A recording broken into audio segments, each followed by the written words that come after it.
good? I don't know. You tell me. We are. Are we on the? Are we live? Mm-hmm. Do you think? We are. Is it people looking at me? Oh no. Hello everybody. Welcome back. Happy New Year. Happy 2020. Rolling two nat 20s with advantage. That 2020 vision. Yeah. Oh boy. Can't relate. Yeah. Very that. Me neither. My eyesight's better than 2020. Anyway, welcome back. Hello. Good to see you all. Haven't seen you all since last decade. Shut up. I hate that. If Justin's gonna keep calling me D&D dad, I'm gonna bring the D&D dad or just the dad jokes. So blame him. Hello. Fair. Again. Welcome back to Soldiers of the Lich Queen, where you can see the disaster siblings do what they do. Before we get started and recap, because it's been some time, Justin, do you have any announcements to make as we come into the new year? Hi, everybody. It's a new year. But that's not the announcement. We have to do some recasting a little bit for some of the shows because the player has to drop out for some personal reasons. So for our brain fart, our Pandemonium set campaign that takes place after the events of Dungeon of the Mad Mage, we're looking for somebody to fill a 7 p.m. time slot on Wednesdays, right before Beneath the Tide. So if you want to do that, send me a message on Discord or reach out to me. We'll be doing application stuff on Discord very soon. I just haven't had a lot of time because I just got back from the holidays and then immediately had to go back to work, so I haven't had time. And then... Sorry, 7 p.m. what time zone? Eastern. Everything to be Eastern. And then Sundays at 10:30 p.m. Eastern Time, we have to fill, unfortunately, a slot in our Descent into Avernus game. So if you like fiends, and you like fiendish contracts, and you like possibly signing your soul over to a devil unknowingly, then... Why you gotta come for Henry like that? Exactly. Then sign up for Descent into Avernus. It's a Sundays at 10:30 p.m. Eastern Time. And you can come see Kirkland maybe send their soul over to a fiend. We'll see what happens. So that's fun. And speaking of Descent into Avernus, we're back with that too after the holiday break tonight at 10:30 p.m. Eastern Time. As for the rest of the announcements, that's it. Okay. Unless Sam wants to talk anything about podcast. There will be another episode coming shortly. It's mostly scripted out, just needs to be recorded and edited, and it is about an interesting concept to me. The idea of too much success for players and kind of debunking that, because as DMs we worry about challenging our players a lot and not making things too easy. But I kind of go into the difference between making sure you're providing enough challenge and being afraid to give ridiculous rewards, because sometimes a ridiculous reward can make things fun and provide a good adventure. I use an example of, like, if you give a player a +10 sword at level 1, you might be like, this breaks everything and they'll be able to win every encounter. It's like, yes, however, every person who has a sword is going to want that sword, and now they're going to have problems. Like, basically the idea is every story is interesting if you know where to find the interesting part. So that's kind of what I'm going into in that one. Just like real life. Exactly. If you got a +10 sword in real life, the government would be on you. Or if you have a cube that summons Asmodeus. Yeah. Anyway, that's it. All right. So I believe we are ready to... let's recap a little, because it's been a few weeks for everyone, players included. Remind ourselves where we left off. So the disaster siblings are in the city of Pyre, the largest... currently in contention for largest city in the world. It's held the title for like a millennium, but maybe not that long. Hundreds of years. It's held the title for. However, there's another city across the ocean that's vying for it right now, but that's not terribly important. The party is kind of just bumming around the city, looking for work, doing their best. They've got rooms in a cabaret/inn hotel thing called the Onyx Cat, where many of them stare at the owner with hard eyes every time he passes. I don't know about Hannibal, but I think 3 of the 4. He's so handsome. Very handsome. So, recently the party has gone up against a sort of private army mercenary group called the Chimera's Personal Army that they rescued someone from and then went and testified to the local authorities regarding their illegal dealings and kidnappings. So that is kind of just hanging out there. So one of you did spot like guards just converging on the outpost where you rescued the captain from. So something happened there. You hope it was peaceful. Probably not. And then they all decided, oh, hey, there's apparently an elven embassy in town where there's woods and it sounds nice and peaceful and there's trees. So sure, let's go get Drusilla some nice relaxing time among some trees. Well, they went there. However, it was not a nice relaxing time as Drusilla scryed on her mother, who turned it into a 2-way call. And Drusilla found out that her mom was walking around in the Feywild doing something and revealed some very interesting things to Drusilla about her life and their relationship. And then her mom was like, oh yeah, by the way, the Gith aren't the only ones who have a claim on you. By the way, turn around. You have company now. Good luck, have fun, I believe in you, get stronger. And then a suit of armor animated with blue both hot and cold fire at the same time somehow, materialized behind you, and Drusilla and Sid beat it. Mostly Sid, because Sid just kind of came up and managed to get a very lucky shot off and just destroyed the magical essence, keeping it together. Hannibal was ready to join in the fight, but by the time he got close with his flying potion, the fight was over. They all went back to the inn, informed Ilvem of what happened, because Ilvem had been back practicing the lute. The flute. Yes. Wrong oot. And then Ilvem had their performance. It went all right. Could have been better, but it was still good Mm-hmm. nonetheless. Applause were had, drinks were bought, and then everyone went back to the inn room to rest for the night. Few hanging things. Hannibal has been very insistent about a job for his new wizard master, Master Varro, who had an issue with a caravan of some magic items going missing, taken by bandits, that he would like returned, and as well as I forget who, it rotates through the party. Somebody is currently wanting to go to the Bonegrinder. Oh, Ilvem wants to go to the Bonegrinder bad. I feel like we all want to go to the Bonegrinder at some point. We're just putting it off. And we have to put it off. We have to. It's a bit now. It's a thing now. Also, Sid wanted to go to Master Varro to see if he possibly knew where the metal man came from. Correct. I don't know what you're talking about. Nothing went wrong. Everything's fine. We don't have to worry about it. There is no war in Ba Sing Se.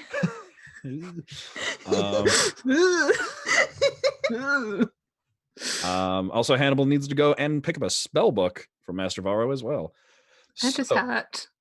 Oh yeah, and he's also pick up that hat that he had bought like 5 episodes ago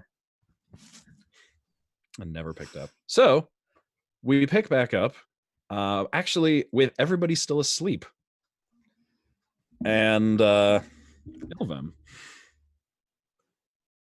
you have a very interesting dream. Wow, I love that for me.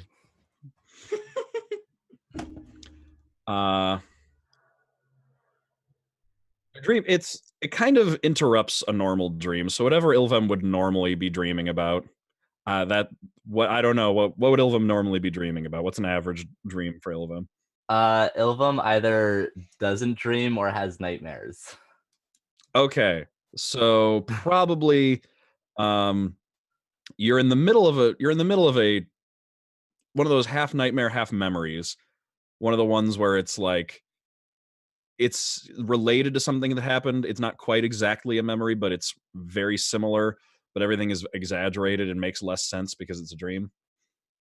And you're probably a much younger version of yourself as part of your early training.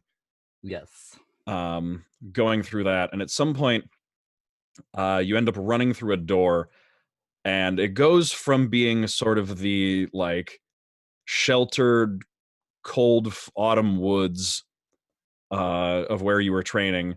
But then as you pass through a doorway, you suddenly find yourself in a very warm, almost like an arena. It kind of looks like, you remember, in like Disney's Hercules, like the place where he trains with Phil in the Yes. city, like it's got the track and everything. Of course I do. Hercules was my gay awakening. Same.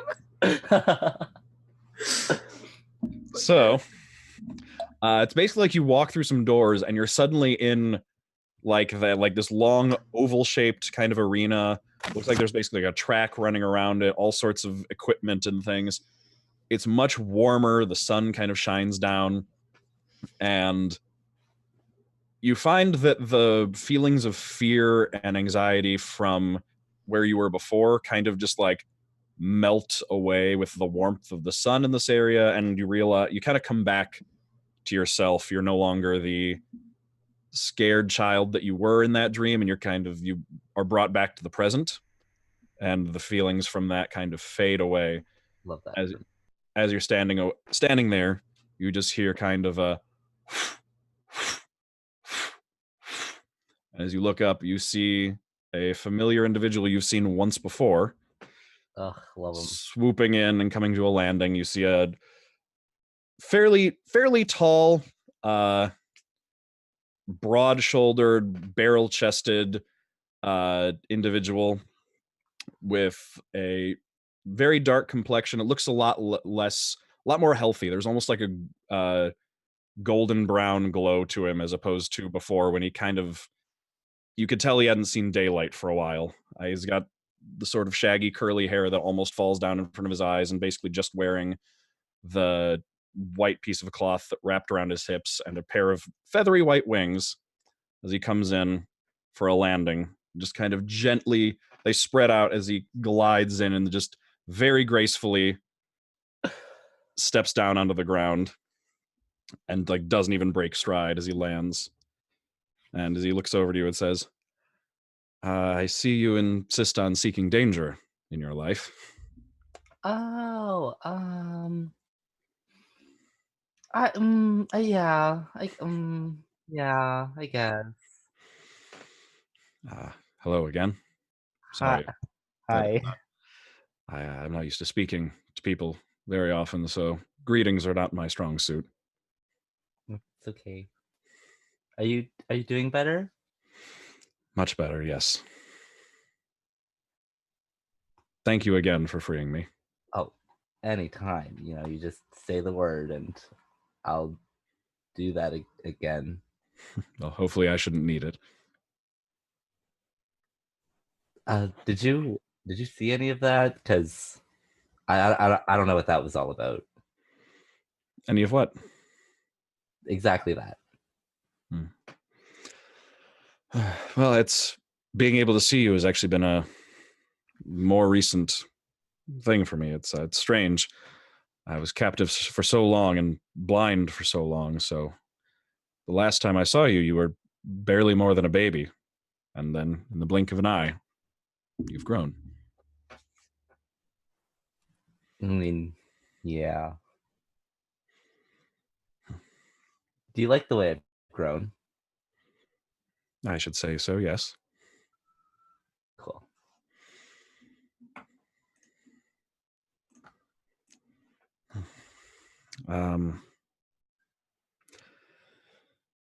Do you know who I am? You gave me your name that one time. I did, yes. Yes. Do you know who I am to you? I feel like you might have said something last time we saw each other, but in my defense, it was a pretty hectic point in my life. I understand. I am your guide, your angelic guide, so to speak. Yeah, I know what that means. It's my job to watch over you and help keep you safe and on the path of good.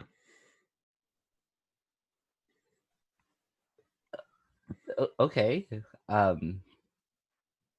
Sure. I understand if this is a lot. Normally, we would have spoken much more over your life, but certain forces made that impossible, unfortunately.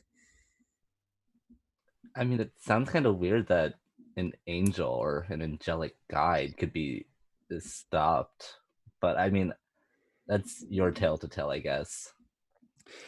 It certainly came as a surprise, yes. The ones that held you for the past few years are much more capable and formidable than they at first appeared. Wait, which ones? Like the most recent ones? The ones before the most recent ones? The ones that had me imprisoned. Ah, I'm with you. Okay. You know, I don't think my group likes them very much. Also, I have a group now. I've seen.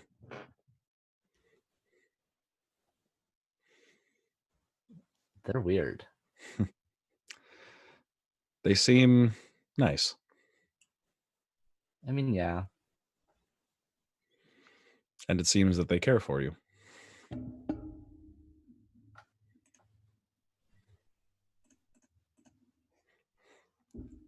Which I'm glad to see.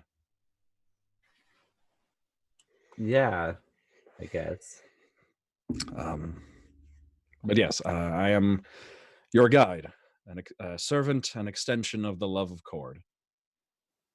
I know who that is. Do I know who that is? Oh yeah, you as part of your training received some religious knowledge.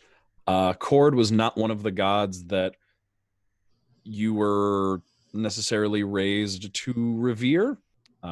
Usually Cord is more of a god off to the west. But he is the god. He is a good god of like contest and athleticism, which your surroundings then kind of make a bit more sense. Yeah.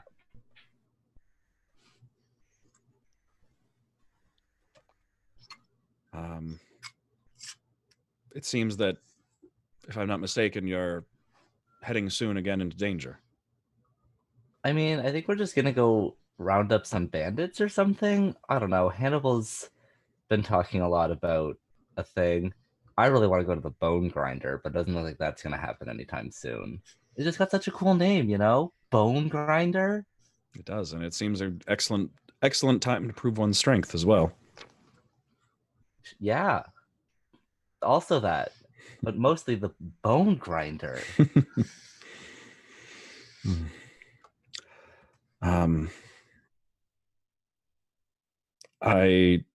For either of these, though, they may not seem dangerous to you, but there will be people who wish to do you harm. People or creatures who wish to do you harm, yes? I mean, there always are. I'm aware, but that's why I worry. That's sweet. It is my charge to care for you and watch over you.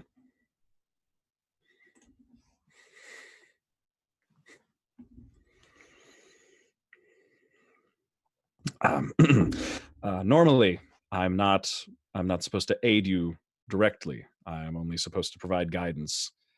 Normally through means of visions and dreams like this one. So wait, are the dreams going to be happening more often? Is this like a thing? They can be, yes. Cool. If you'd like me to not, I can do them less often. Definitely much nicer than the dream I was having. All right, I can visit more often than if you'd like me to. I was going to say, however, there is a way that I could help you, to help you stay safe, which I would like. I mean, yeah, if you think you should. If you would like me to, I both will not and cannot give you anything that you do not ask for yourself. I just don't want to be like a burden, you know? But if you have something you want to give me, I would really like to have it, I think. It would be good to see you be able to protect yourself, since I cannot. I can strengthen our bond. I can lend you some of my strength as your own, if you wanted. What does that look like? It's not an exact science, I would say. It's not something that's done very often. So I suppose we would have to find out, but it would make you stronger. It would allow you to defend yourself better. Okay, I'm game. And in a sense, a part of me would be with you all the time, if that's something that seems agreeable to you. That sounds nice. All right. Then we'll have to explore this together, but when you awaken, you will find certain new gifts available to you. That's really exciting. All right. Well then, and he hesitates for a moment and then steps up closer. He stands up, steps up closer, and his wings flare out to either side. And as he steps up to you, they kind of like they kind of like curl in and over, almost like providing a bit of shade over the two of you, not completely around you, but just kind of up and over. But he holds out two hands towards one of your hands. I hand him my hand. Okay. He takes your hand in his and kind of holds it between them. Then he closes his eyes, and you can see like a slight glow coming from between his hands, and the halo that sits above his head and his wings kind of brighten. And you feel, actually, you can kind of see out of the corner of your eye, you can see the rainbow halo above your head kind of brightens and begins to twinkle, and the colors shift like an aurora. And you kind of feel the wind catching you from behind in a strange way, and realize that the wings coming off of your back are also out and apparent, and kind of catching a slight breeze as you feel them swaying you side to side. And he kind of closes his eyes, and you can hear him quietly muttering something to himself in Celestial.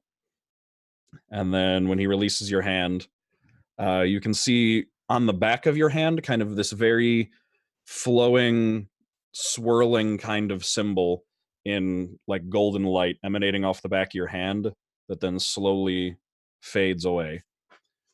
And then he takes another half step back, his wings folding up behind him again. And he says, then this is my gift to you.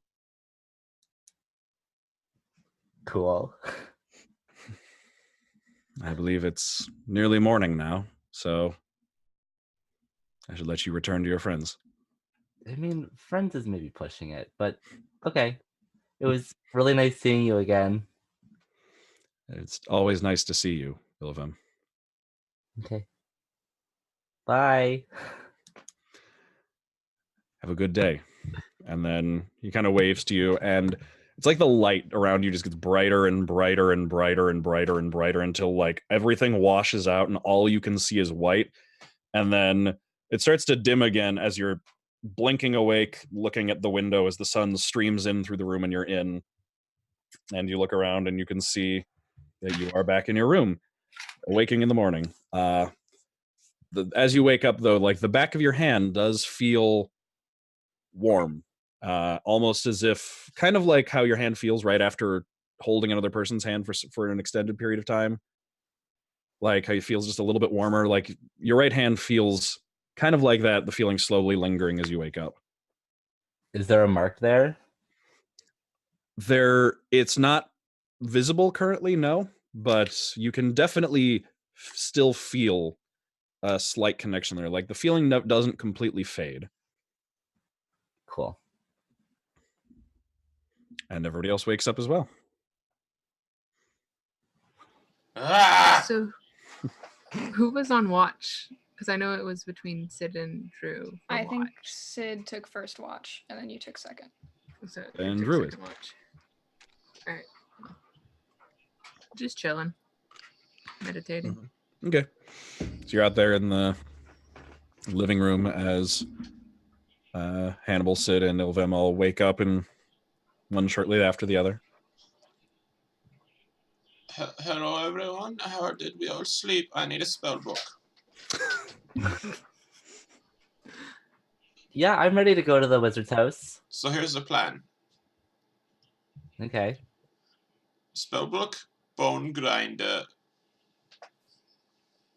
Bandits? Spellbook, Bonegrinder, Bandits. I love it. Great plan, Hannibal. Thank How you. about This is why you have a Book brain for the Bone operation. Bandits. Got it. May I add an addendum? Spellbook. Find out where that metal monstrosity came from. Bonegrinder bandits. Hat. Hat last. Hat. Spellbook. Bonegrinder, Bandits. Hat. Death. Spellbook. Find out who's chasing Drew down. Bonegrinder bandits.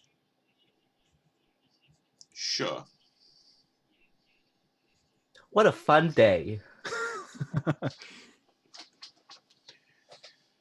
This gives me time to experiment with my spellbook if we go to the Bonegrinder. Mm-hmm. You know, before tackling the bandits who could kill us. So, I mean, could the bandits kill us? Just bandits. maybe... Well, they stole a bunch of magical artifacts, apparently. Magical stuff from Master Varro, so maybe. I don't But we know. also don't know what's in the bone grinder, so I'd say Bone currently, grinding implements. Grinding of the bones. I'm very excited about Bone Grinder. I as well, Ilvem. I've wanted to go there since before you two joined up with us. Well, that feels like you waited long enough then. So let's go get your hat, then your spell book, ask about the metal monstrosity, go do the bone grinder, maybe have a nap. We'll see how we're feeling. And then we'll snatch up some bandits, grab some magical artifacts. Your professor will love you to bits. Learn to summon a familiar. And it'll be great. I have an idea of what I'm going to use as my familiar if I can get one. Mm. do I want to know You could what your say idea is? it has a very strange name. It rhymes with lumps. Ah.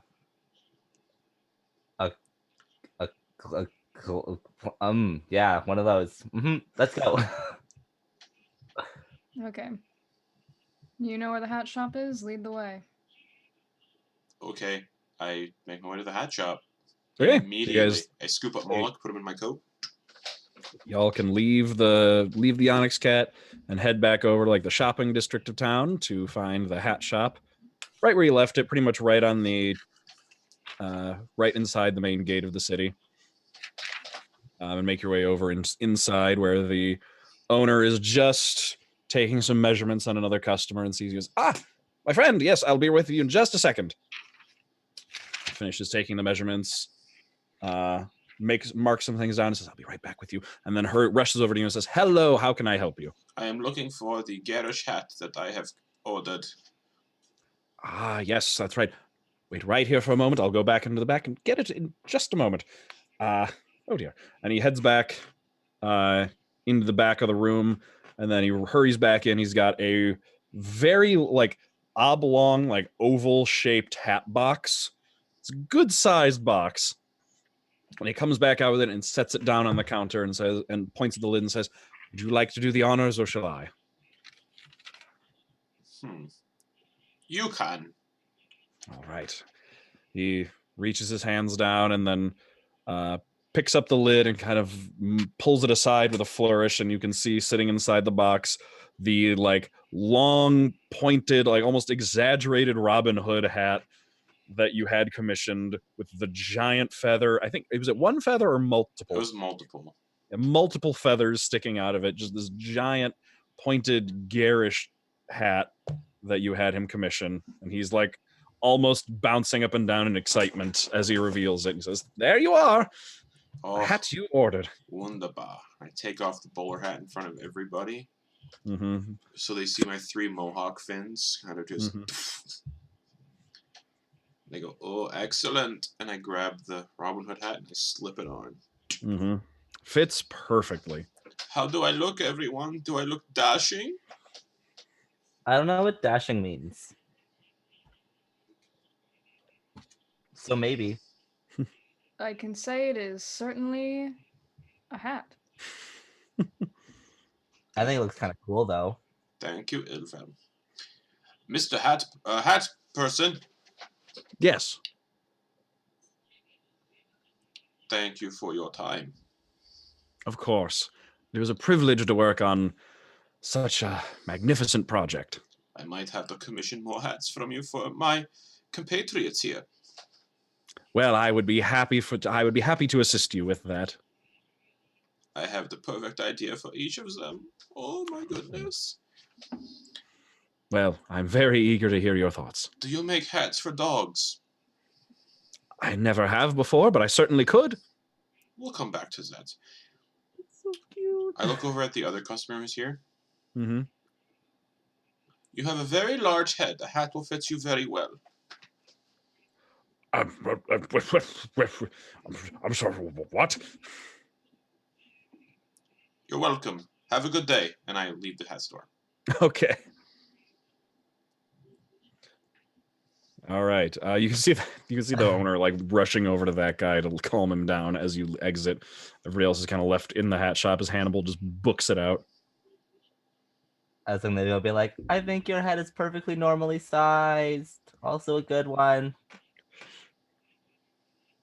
Have a good day."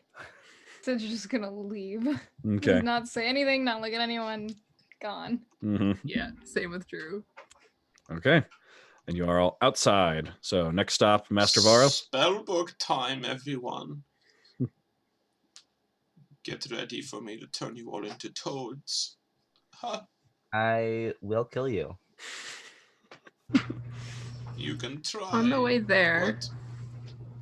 On the way there, is there any like flowers that Drew could pick, specifically like reds, yellows, oranges? You do see flowers, yes. Some like fenced in gardens, but some also just in window boxes that you could just like pluck from as you walk by. Yeah. She wants to collect as many red, yellow, and orange ones as she can. Okay. You managed to get about a handful probably as you're walking along. It's a long route and you can just like pull flowers out of people, like reach over fences and pull them out of people's personal gardens and planters and stuff. Yeah. She wants to make sure to get some stem too. Yeah. Like a handful of stems basically with like forming a bouquet. Okay. All right. And you walk then south into Elterberg, the university district, with Hannibal leading the way. So specifically, where are you heading? Right to Master Varro. So to his house? Yes. Okay. You managed, you make your way back to the house. Drusilla, you know this house. Oh boy, do I. Though it looks much nicer and less filled with spider webs this time. Oh boy, that's fun. Mm-hmm. You get up to the door. It looks dark inside at the moment, but it's middle of the day, or it's still like morning, so it's hard to tell. Knock, knock, knock. Okay. There's no response, but then you see on the wooden door, like right under where you knocked, a crack appears horizontally, just like as the wood splits. I broke the door. And then it opens up wider into a like almost half circle shape filled with teeth, all made of wood, just kind of like ingrained into the door.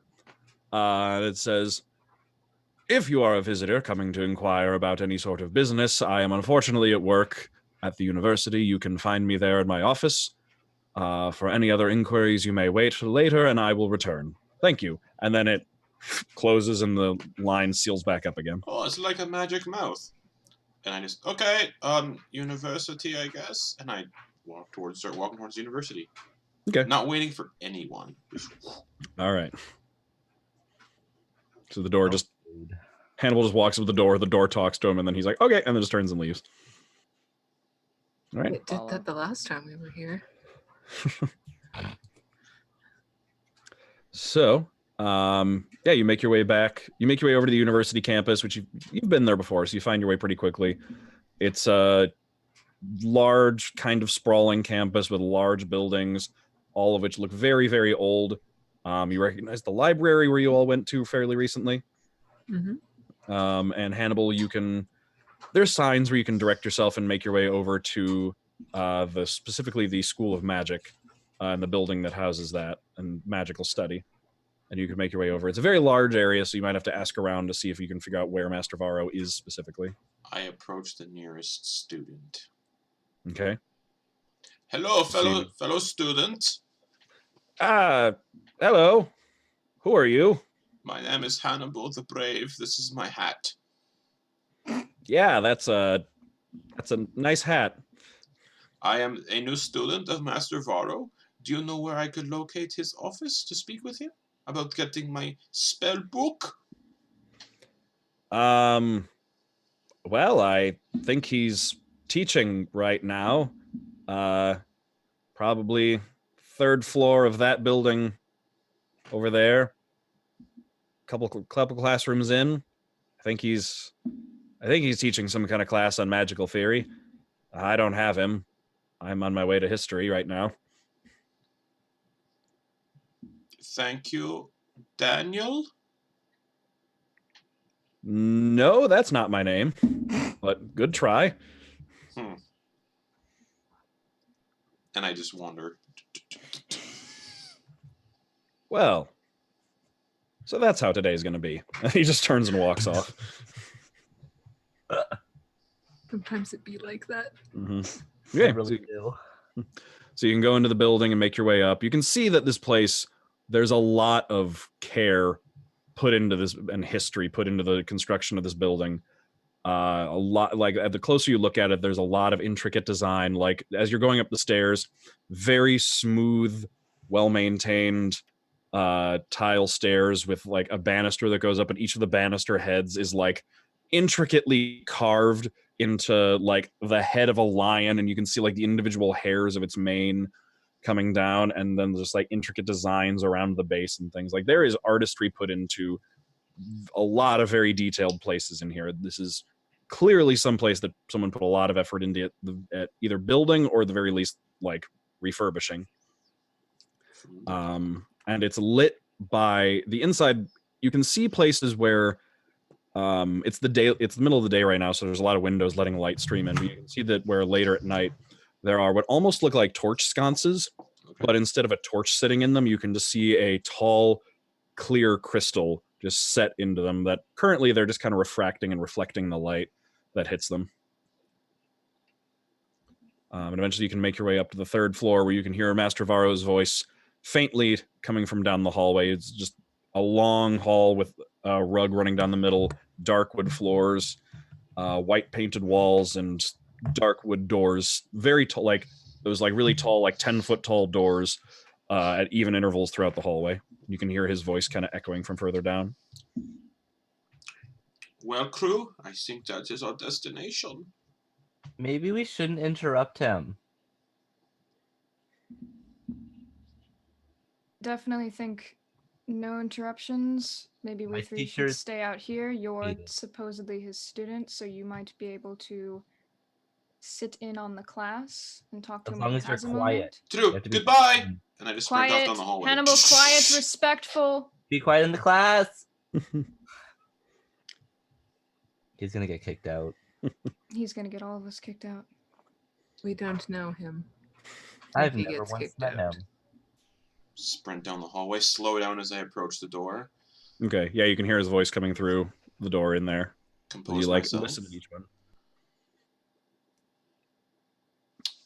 Put my hands on the lapels of my coat Mm-hmm. and walk in. Okay. You come up at like the back end of a lecture hall, so it kind of steps down in long steps towards the front, almost like stadium seating style. It's lined with desks, and you can see about like 40 students sitting inside, all wearing those white robes that you see the novices wearing, leaning over, taking notes on parchment. And at the front of the room, in front of sort of like a lecture table and several chalkboards, you can see Master Varro at the front, pacing back and forth and lecturing. You can see arcane sigils and formulae and things up on the board. Looking at it, it seems fairly rudimentary. Like this is very beginning stuff that it seems like he's going over. This is probably like a very introductory class on magic. And like the people around you, like as you come in, look at you, and like a couple of the students will see you, and they're like, Master Varro looks up and in like mid-sentence sees you, and then waves, like just a short greeting to you. As he continues on pacing back and forth, and he says, "Now remember, the important thing here is that magic, as we conduct it, is all around us. It is in the air. It permeates the world, almost just radiating through everything like in the background. It is our job as wizards to collect and control that ambient energy. We can find it from all around us, the various energies. It's important to be able to identify the subtle differences between them as you weave them together into our spells. You can't just channel the very energy around you. It must be directed, given shape and form by symbols, sigils, incantations, motions. All of these things direct the energy and flow it and change it, direct it into what we need to do. Now, it's about time for us to get some practice in, so we are going to be practicing a simple spell, and he gestures at some sigils, and you can see some, like, phonetic incantations written on the board. He says, now, we are going to be practicing a very simple spell, one that will be useful for all of you as you spend your time here at the university, including something as simple as getting books off the tallest shelf. And Hannibal, you recognize the verbal and somatic components for Mage Hand as he goes through the brief motions centered around his hand, says the words, he says them out loud very clearly, and enunciates them and says them very loudly so that everyone can hear him, and kind of like with his free hand points to each word on like each syllable on the board. You can see the rest of the class kind of like recites it along with him, repeating it back as he says it. And as he finishes, you see the shimmering opalescent hand appear in thin air, kind of mirroring the motions of his hand. He says, now if done correctly, you should be able to direct it around the room. You'll feel an immediate connection to both your own hand and your mind as your attention is focused on this. Now remember all of the attention exercises we did, all of the exercises on focus and maintaining concentration, because while this may be, if this is difficult for you in a classroom, when it's quiet and you have all of the time and patience in the world, because he keeps directing it around the room. It's like floating back and forth down the rows so everyone can see what it's supposed to look like. It occasionally like picks up a pen and twirls it in its fingers, kind of him showing off a little bit. He says, if you have difficulty focusing on this simple spell in this controlled setting, then you'll have a much harder time maintaining something vitally important when you may be in danger or working on a vital and dangerous experiment. So practice with this first. Now, the incantation is behind me. This is what it should look like. It should be able to lift a fair amount of weight. Go ahead and practice, and I'll be walking around and I'll observe your progress. And then he waves his hand, and the mage hand just kind of wisps away in smoke. As soon as he starts walking around, I cast Mage Hand, Mm-hmm. and I make it poke one of the students in the face. Just poke, poke, poke. Stop. Cut it out. Hey, stop it. What are you doing? Stop. And then I'll make it like pick up, I don't know, lift a chair up. Chair is a little heavy for me. Okay, that's right. It's like 10 pounds. Yeah. A stack of papers. Okay. Yeah. Find like a stack of parchment you can reach over, and Master Varro looks over at you and says, well, seems one of our students is a bit more advanced than the others, though Of course. I'm not terribly surprised given his experience. And you can see the rest of them like working on it and like trying to cast Mage Hand. Like this is the very introductory class where they're like, you can see them struggling with a cantrip. They're working their way through the words. It takes them like, some of them like 30 seconds to get through the incantation, saying it very carefully and slowly, very slowly going through the hand motions. A few of them manage to get, like, you can see the shimmering outline of a hand create, and like they can shakily pick up their pen. A lot of them you can see like the energies start to coalesce, and then they lose focus and it just kind of fizzles out and puffs away and they have to start over. A few students do manage to create a much more solid hand, and they begin to like pick things up. A couple of them across the room, you can see like these two students locking eyes with each other and working, and like they're the first two to get them to get their mage hands to solidify, and they look pretty good. Like from your experience, they look like fairly solid and like a pretty good cast. And actually one of them moves over and takes an empty chair next to the other one. You can see them both put their elbows on the table up like this.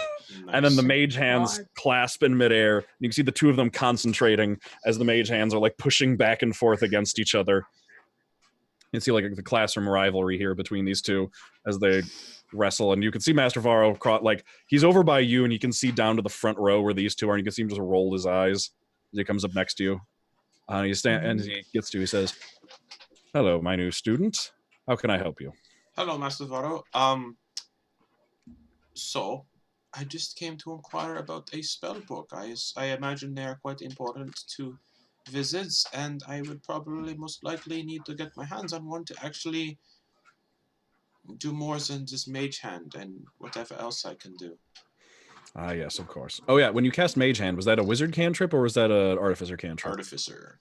Okay, so it looks slightly different, and like you're Yes. channeling it through your glove Yeah. too, so like that is your arcane focus.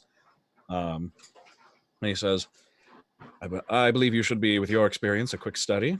So let me see.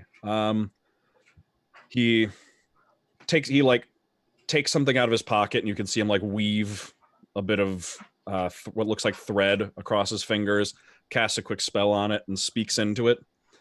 And then a minute later, someone wearing green robes, looks a bit older than the ones in the room, comes into the room and nods to him, and he says, Master Varro says, they're just practicing some incantations for a very basic cantrip. Would you keep an eye on them while I help out my new student here? And the person says, of course, Master Varro. And they go down and begin, his TA goes down and begins pacing the rows, and he says, come to my office right this way. Wunderbar. And I follow. Okay. So he walks you down the hall. The three of you see Hannibal and a wizard. I think none of you have seen him yet. Oh no, we got kicked out. Oh god, we don't know him. Don't. You see them entire go. time Drew's been making a flower crown with the flowers she's stolen. You see Hannibal get walked out of the room by this tall older wizard with the goatee that comes down to a point. And he starts walking him down the hallway and up another flight of stairs. Hannibal takes you up to the 4th floor and down a hall where he comes up to a door. You don't see This door is completely featureless. Like, there's no handle, no lock or anything. It's just almost just looks like a wood panel set into a doorway. But as he gets up to it, you hear him just mutter a few things under his breath and wave a hand on it, and you can hear inside the door just kind of like it's a clicking and whirring sounds, and then the door just there's finally like a and then the door slides to the side, opening up into an office where you can see books and papers and things all over the place. You can see this kind of brass circular apparatus with a green hunk of crystal in it that's sitting just inside the window that reflects the light. However,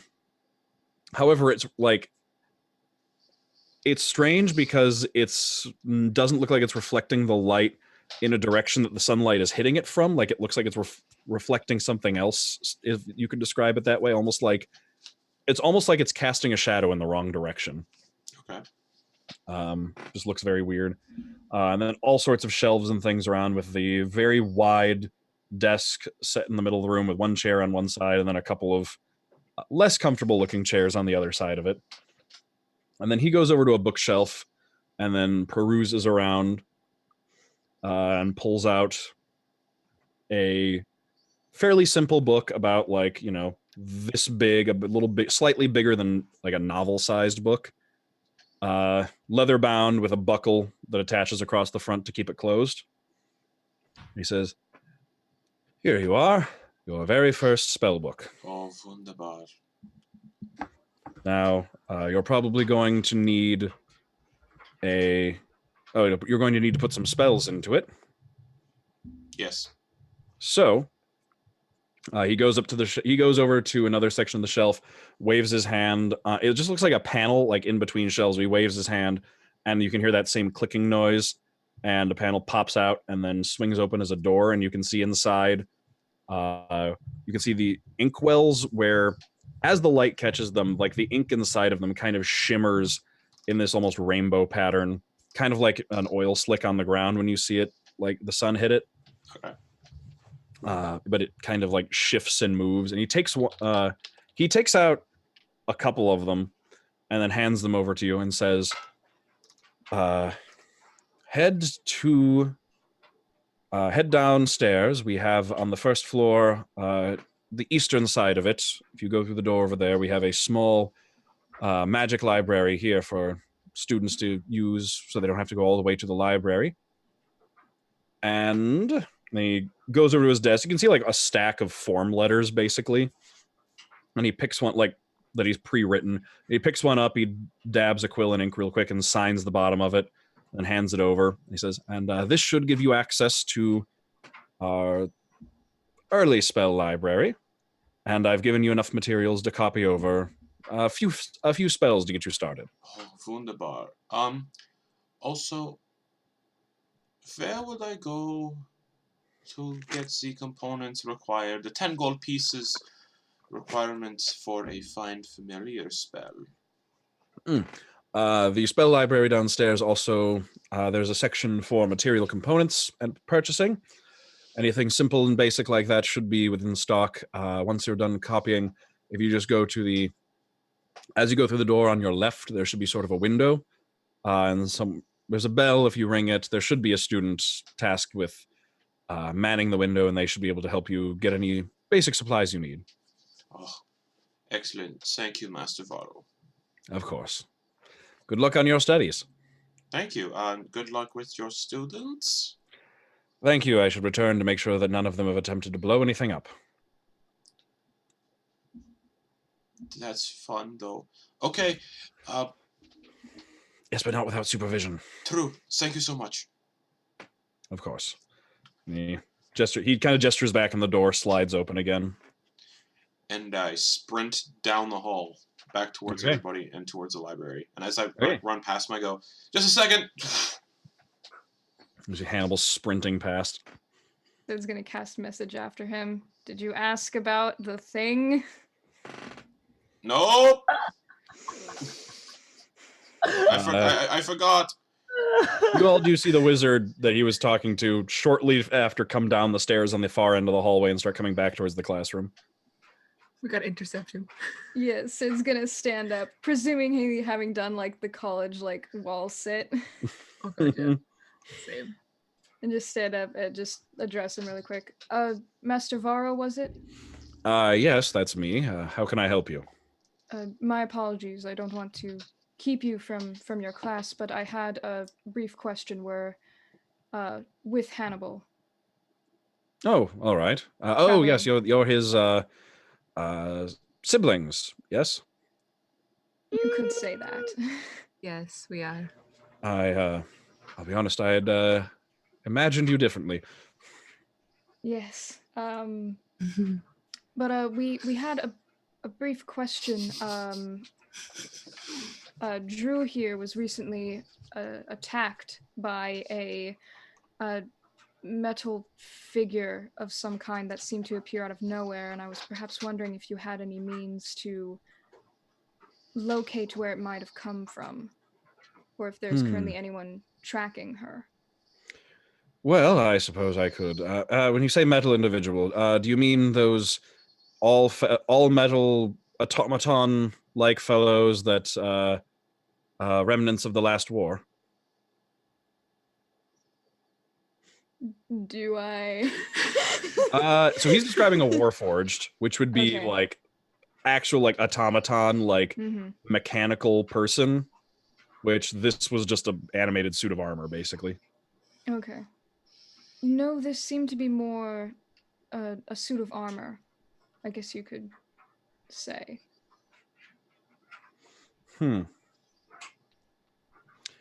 Interesting. Tell me more. Describe it as much as you can. It came out of like blue fire, right? Yeah, well, it kind of like emerged in blue fire, but then also was like blue fire was like filling the gaps and cracks in its armor. Okay. I'm gonna describe it as best I can. As he thinks, you hear him mutter a spell and cast something, and then there's just kind of like the air next to you kind of like shifts. It almost feels like someone walks past you, but you don't see anything. And then as he listens, a few minutes later, as you're still talking and describing, a stack of books just kind of comes floating down the hallway back towards you. Almost looks like someone's carrying it, kind of like sways side to side like someone's carrying it and walking, but you don't see anyone carrying it. And then he peruses down the stack, and as you're listening, starts taking them and flipping through them. And he says, and you said that you defeated it by, there was sort of a central magical essence that you destroyed inside of it, and then the rest of it just kind of fell to pieces? Yes. And when it fell, I don't suppose you kept track of the pieces, did you? I believe I tried to grab a piece, but it seemed to disappear very quickly after it was defeated. Almost as soon as you looked away from it? Yes. He shuts that book, puts it back at the top, goes down a few and pulls another one out, flips through, nodding along, and says, yes. I believe there are stories, there have been some things studied. Sorry about that. Give me just one moment. I apologize. Excuse me. And he just kind of like turns in one place and just like steps, and there almost just kind of evaporates into mist. There's kind of like a turning motion, and then just, and then he's gone. And then you're just kind of left alone in the hallway. That stack of books just kind of like subtly shifting side to side. And then some time passes, and then there's that, like, the inverse of that sound where it's like, and then like some mist appears briefly and then solidifies back into Master Varro as he steps forward out of thin air and says, I've just spoken to one of my associates who specializes in such things, and it does seem that you encountered a servitor of the Feywild. Yes, I believe that would be correct. Ah, well, you didn't share that information with me when you described it. I did not know what it was, but I had suspicions it was from the realm of the Fae. Well, that does appear to be what it is. They are relatively easily constructed entities from the ambient energies of the Feywild. The world in general is much more chaotic there. Things shift and change in ways that it seems like they shouldn't. Things are much less set in stone, so to speak, in terms of reality in this place. There are, in fact, two entire schools of magic only accessible within the Feywild, as far as we are aware. Ooh. And usually these creatures, if you can constructs more than anything, are employed by the nobility among the Fey courts as guards, servants occasionally, but primarily as, I suppose the layman's terms would be cannon fodder. Just sort of your average foot soldier, guard, anything you need watched over, protected, or anything you need, just the blunt instrument capable of swinging a sword that doesn't require a lot of thought. And is there perhaps any way to track these sort of creatures, to trace them back to a specific house? Potentially. One would most likely have to get your hands on them while they're present, though, and attempt to trace back the magical energy. Unfortunately, the difficult thing there is that you would have to track them across the planar barrier. If you were to see, even if you were to get your hands on one, it would essentially only give you direction to the Feywild from here. You would most likely need to be within the Feywild in order to glean any more information than that.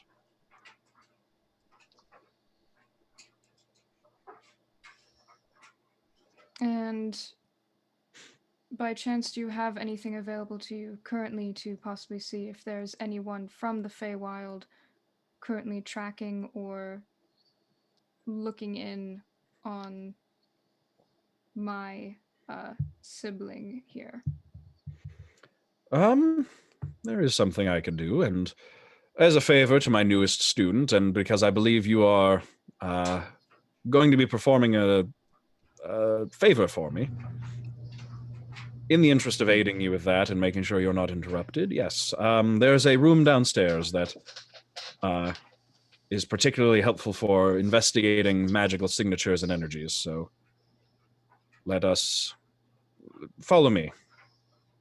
Thank you. I greatly appreciate your assistance. Of course. And he leads you downstairs. Hannibal, you make your way into that like library. It's like a working library kind of thing. You go in, you can see a lot of like rows of scrolls and books and things like that around.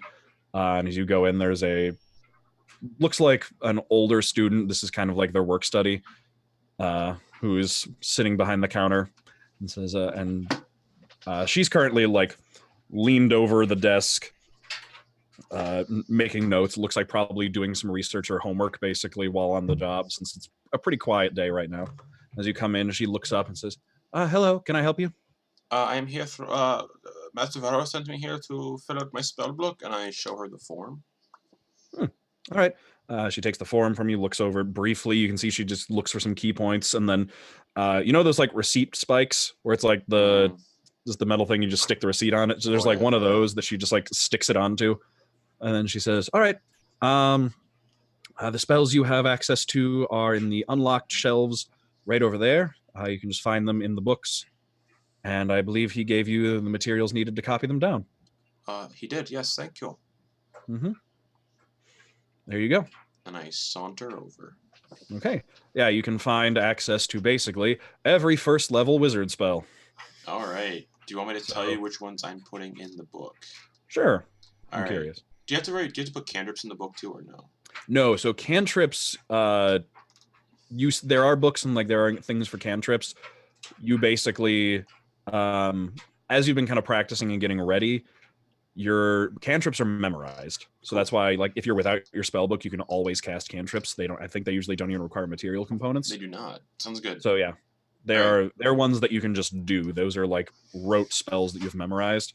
So you can find a list of cantrips as well that is also unlocked. You can see other places where there's like books are in glass cabinets that are locked, or even like some iron locked cabinets. Basically, it looks like the higher level spells are locked behind greater levels of security, and it looks like based on the layers of security that are here, you probably don't even have any spells past like fourth or fifth level in this room with you.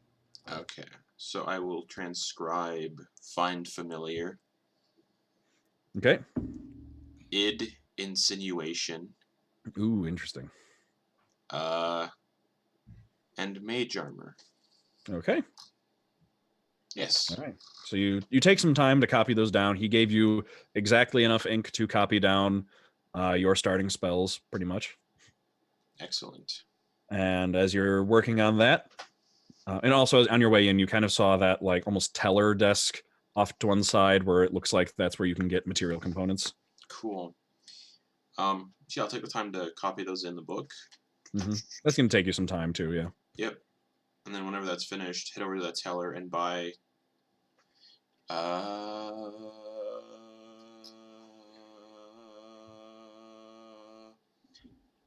enough spell components for find familiar. Okay. So you get all that. You see, another student just like sitting at the counter. This one's like leaning on his fist as you come up, and when you ring the bell, he like wakes up and says, what can I help you with? Oh, I'm just looking to purchase 10 gold pieces worth of components for find familiar, so charcoal, incense, and herbs. Mm-hmm. Yep, I got you.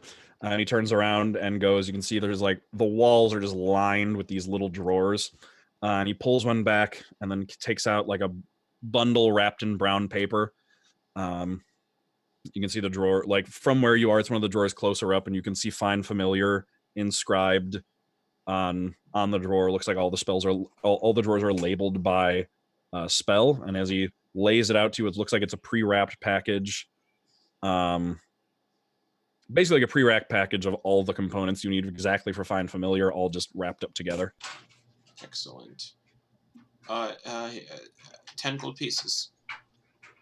Thank you. And he takes the money, and then like it's kind of like a brass set of bars that stops with like a little gap underneath it, kind of like certain gas stations. So you can slide him the money, and then he can slide you the components. Excellent. Do you have any brass braziers nearby? I think there should be one in a workroom, unless you need to bring it on the road, in which case I can sell you one as well. Oh, how much? Is that a spell component, or it's for find familiar? You need to toss all that stuff in the brass brazier. Oh, to cast it, okay. With fire as well. Does it have to be brass specifically? It says brass brazier on find familiar. Okay. He says for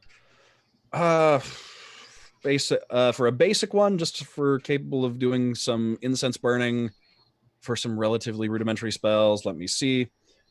He looks through a ledger, and he says, the most basic one, kind of like a travel size pan that I can give you, would just be 15 gold. We have more expensive ones for more complicated spells if you need them. We'll just take the basic one for now. Okay. So 15 gold? Yes. Excellent. And I hand him 15 gold. Okay. And then he goes into the back. He has to go further in, like almost like to a stockroom area, and then he comes out. Again, it's like wrapped in brown paper. He's like, do you want it wrapped, or I can toss out the stuff? I can just put the brazier in my bag of holding. Okay, so you just hands it to you. It's like wrapped in brown, kind of like packaged, like enough crumpled up brown paper wrapped around it to keep it safe for shipping. Excellent. All right, yeah, and then if you want to cast, there's a couple of casting alcoves along over to the left, and there's some workrooms further down if no one is in them. Okay, thank you. Enjoy your nap that you were having. Yeah, thanks. And I run over to one of the alcoves. Okay. Yeah, you can see almost like a cubicle set up. Some of them even have what looks like a fume hood prepared, so like excellent. in case you do any sort of experimentation. All right. Kind of set in, and they're lined with stone. It looks like there's some runes and glyphs set into the walls, just probably for reinforcement. You'd actually, you would recognize the artifice in these alcoves, that they're like reinforced, and there's a little bit of magical dampening around the edges of them, just in case like someone tries to cast a fireball in here, it will not erupt out past the inside of the alcove. Excellent. So I'll sit cross-legged in this alcove. Mm-hmm. I will try to start a fire in the brazier by casting firebolt inside of it. Okay, you like so like you set the incense and the charcoal and you everything, just and then I cast firebolt on it. Okay, make me an Arcana check to like pull back your firebolt so it's not like full blast. Ooh, nice. 22. Okay, so you like you prepare the firebolt. Is this a wizard firebolt or an artificer firebolt? This is a wizard firebolt. Okay, good to know. So you channel this a little bit differently. It's like there's more hand motions to it. It's not through the glove anymore. Yeah. It's just kind of reaching out and grabbing the ambient magical energies around you, focusing them together. And this is more, and you do really well, like especially for like your first time casting the spell. You like draw the energies together, but you can feel it coalesce into this fairly powerful like bolt of fire, basically, that could do some serious damage, but you almost just let it burn for a second and let some of the energy just kind of bleed out of it until it's almost gone. And there's a little bit left, and you send that into the bowl. So it's like a little ball of fire, as opposed to like baseball sized, you're down to like a marble. And you send that into the charcoal, and it hits right in the bottom, and then just you can see the smoke start to rise up as it lights. All right, and I will spend 1 hour casting Find Familiar. Okay, so you start casting that. And looking to get a flump. Okay. I think if you want a flump for Find Familiar, I think those are ones where you need to like find a flump and then make it your familiar, as opposed to just like calling up a spirit. Okay. So it takes an animal form you choose. Yes. So things like so you can take like a pseudo dragon, a quasit, a sprite, imp, and a flump. Those are all like advanced familiar options, but those are ones you need to find actually find them, befriend them, and then like when you cast the spell, it like links you to that living creature. Okay. If you're just casting Find Familiar and just summoning one, it has to be an animal. I will look for a so you can decide while we go back over to everybody else. So Master Varro takes you downstairs to the first floor, and over to one end, kind of like around a corner, where you can see that it looks slightly different. You get away from classrooms and get more into a work area. There's, as you pass by, a pair of like, the best way to describe them is gargoyles. They look a little bit more, they look a bit smaller and almost like monkey-like, almost like flying monkeys from Wizard of Oz. Like statues of those up on little like shelves and pedestals up on either side of the hallway as you walk in. And as you can see, like, it almost looks like the stone shifts, like it doesn't like crack and move. It just kind of almost seems to shift fluidly. But as Master Varro goes back, nothing, or passes by with you, nothing happens, and you make your way down the hallway. Don't like that. Don't like that. Like Haunted Mansion style, like just kind of following you. A little bit, yeah. Like just very fluid, so it's almost like you can't track the movement. It looks like they've just always been looking in the direction they are. Excellent. Don't like that. Excellent. Don't like that. Don't worry, just some security measures to keep the more sensitive areas of the school off limits from trespassers, but I have permission to be here, and therefore so do you. And he keeps walking you down. You go down like a few steps. It's kind of like, it's not like a full flight of stairs. It just goes down a few steps. You get up to what looks to be just like an iron-bound door, very firmly set into like you're pretty much in the foundation now, so the walls becomes more solid stone. And he does the same thing he did with Hannibal, where he just like waves a hand at the door. There's no handle or anything. You can hear heavy mechanisms and locks rotating and turning inside of it as the door swings open.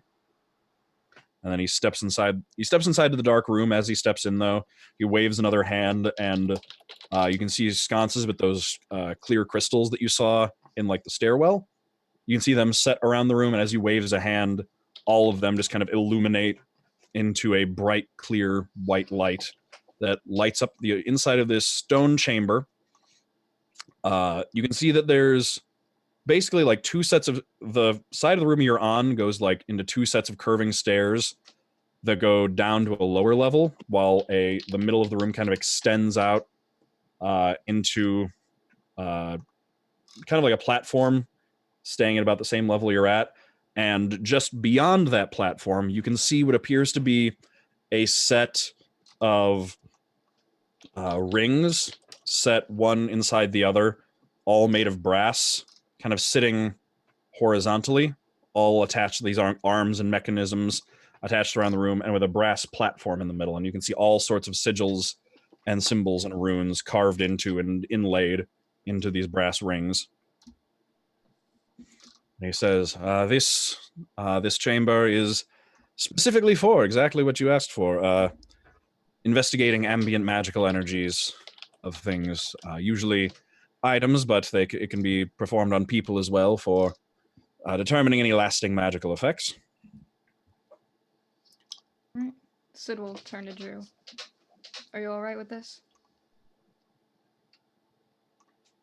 Is it going to hurt? Oh, no, not at all. Not at all. And you're sure it will help find If senses? no, but if there is anything magical about you to be found regarding you, then it should aid with that. She can turn into spiders. That is a remarkable talent that not many can do. In which case, please step onto the platform. Okay. Sure. It's a little further out, but as he points in the direction, like a series of glowing purple platforms about a step apart all appear in sequence, connecting the edge of where you're standing out to the platform in the middle of the rings. Drew will follow and step into the platform and hopefully not die. Okay, so you step onto the middle of this brass platform, and then as you do, those glowing purple steps just each vanish, and Master Varro steps up to the edge, and he claps his hands together and begins just like making hand motions in the air, and you can see like lines and light just appear in the air in front of him as he like traces things with his fingers. Symbols appear and just hang and float in midair as he traces out this very complex geometric shape inside of a circle with more like angles and lines surrounding it. And as he begins doing this, the rings in the center of the circle make that noise. No, they don't. You can hear this kind of ka-chunk as they begin to move, and it's like the interior ring begins rotating this way around you, and then the next one starts rotating this way, and then the outside one begins rotating this way, and each of them rotating a different direction, all kind of connected with like basically an arm connected to the innermost ring holding up the platform you're on, so you stay level, but all of these rings are rotating around you in a series of different directions, all flipping and rotating and spinning around. the runes and glyphs inscribed on all of them lighting up and moving around, kind of tracing, like you can see just like the trails of light behind them as they rotate and flip around you, as Master Varro keeps tracing this intricate set of symbols and sigils into the air.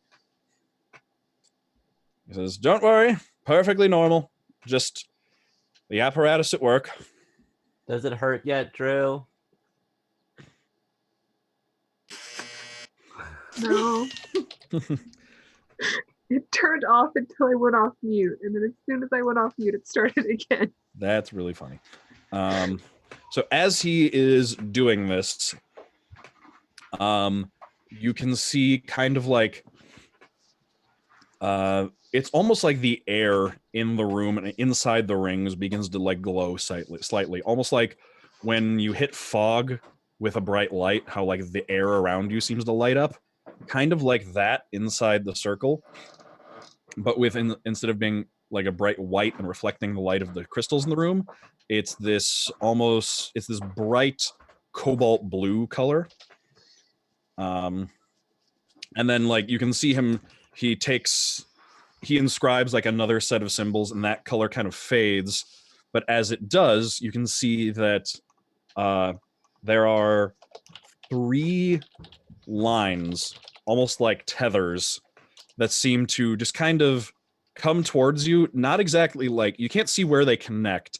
They almost like fade from view as they get closer, but the further away from you they get, almost like arm's length, they solidify into very specific lines in the air pointing in different directions. And What does that mean? you can see Sid and Ilvem, you can see Master Varro kind of furrow his brow as he's working on this, and then begins adding more symbols and sigils in specific areas, making adjustments. And you can see the 3 of them begin to shift color and almost come into focus more as he's kind of like looking more specifically at them. You can, as he does that, they kind of and like he brings them into focus. One of them is all of them shift colors. One of them is a like pale green color, and almost it's like somewhere between like a greenish yellow, and goes off into one direction, and that's a very that one is a very narrow tether kind of attached to you, and it doesn't, this one, like all of them seem to solidify all the way, and this one seems to kind of stop. It's not like attached to you, it almost like as you move and shift, it kind of like moves and almost, doesn't want to say like flap in the wind, but just kind of like sways, almost like it's not fully connected. You see another one a bit bigger. This one actually, as it solidifies, as it comes closer to you and comes into focus, you can see that it stops and then forms a circle around you, almost like a ring, almost like a lasso. And this one is a bright it's hard to tell actually as you're looking at it. It's like you think you're looking at it, you're like, that's an emerald green, but then as you look at it, it's almost like a trick of the eye, where as you look at it, it's immediately also an icy cold pale blue. And it's kind of one of those things, it's like, you know how there's that, what? Like duochrome, like a beetle?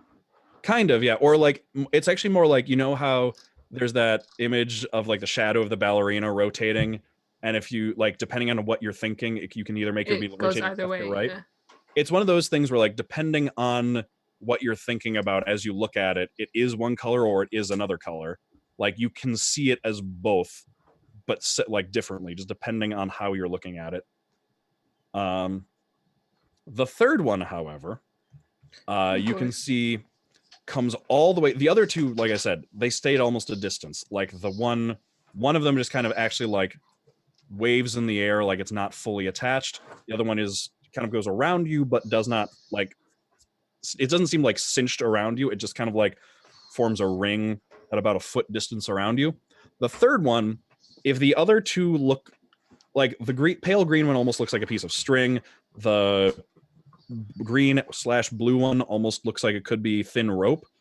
If we're talking about like size, this one looks like the size, something that could be used to anchor a ship if it was a rope. Like it's about this big around, and it is like a flickering, vibrant orange color that reminds you of fire, and it goes all the way in and seems to like settle somewhere in the middle of your chest, depending on the direction you're facing it from, because you can like turn and these all stay facing the same direction. So this one's either coming in from the back, or if you turn and face it, but it's always pointed more or less at your heart.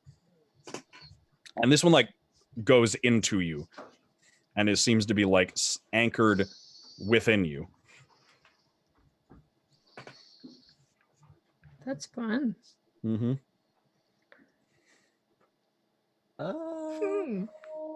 What's supposed to happen? It seems you have the interest of several groups. And you can see that he like, as he does some more things, the other ends where they trail off into the circle, like they extend past the edge of the rings now, outside, like the rings kind of pass through them now, almost, because you can tell they're not solid, so the rings can just pass right through them as they extend outside of it.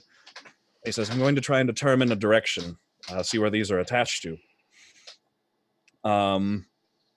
And they all turn and rotate, like pointing in a direction. You can see them turn. You can see them basically turn at a right angle, like make a left turn, basically. But all of you looking at it, it hurts your brain to look at, because they somehow turn in a direction, make a left, like a 90-degree left turn, in a direction that, like, the best way you could describe it is they turn in a direction that doesn't exist. Your eyes, like, you can see the movement, you can see them turning, but at the same time, they don't move. And then it, like, hurts to look at, and you have to look away for a second, and he waves a hand and, like, brushes away a glyph that he just set in, and that part goes away, and he says, apologies for that. It seems that, well, it's attempting to point in a direction that we cannot go in, because all three of these are anchored off this plane. Great. Not all in the same place, but as far as I can tell, but none of them are of this world, it seems.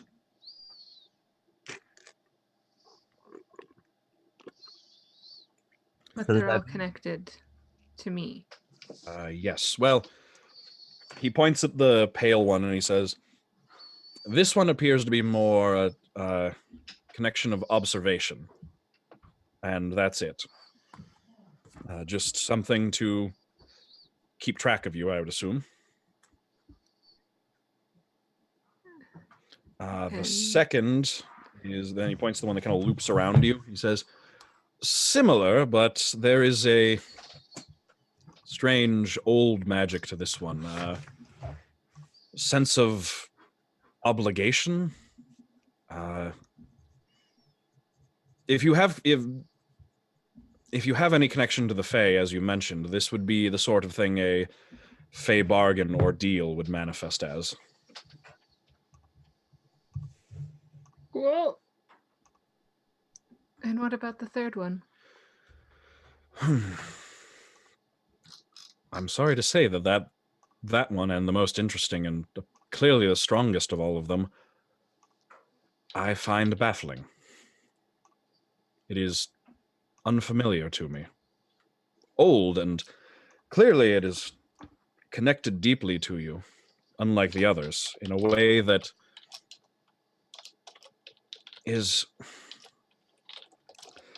That sort of connection, and I don't mean to alarm you, but that sort of connection is a familiar one. That is something that I would normally say that one could only produce for themselves. The connection between a wizard and their familiar, for example, has that level of connection and depth of it, but it would be difficult indeed to create such a thing in another person.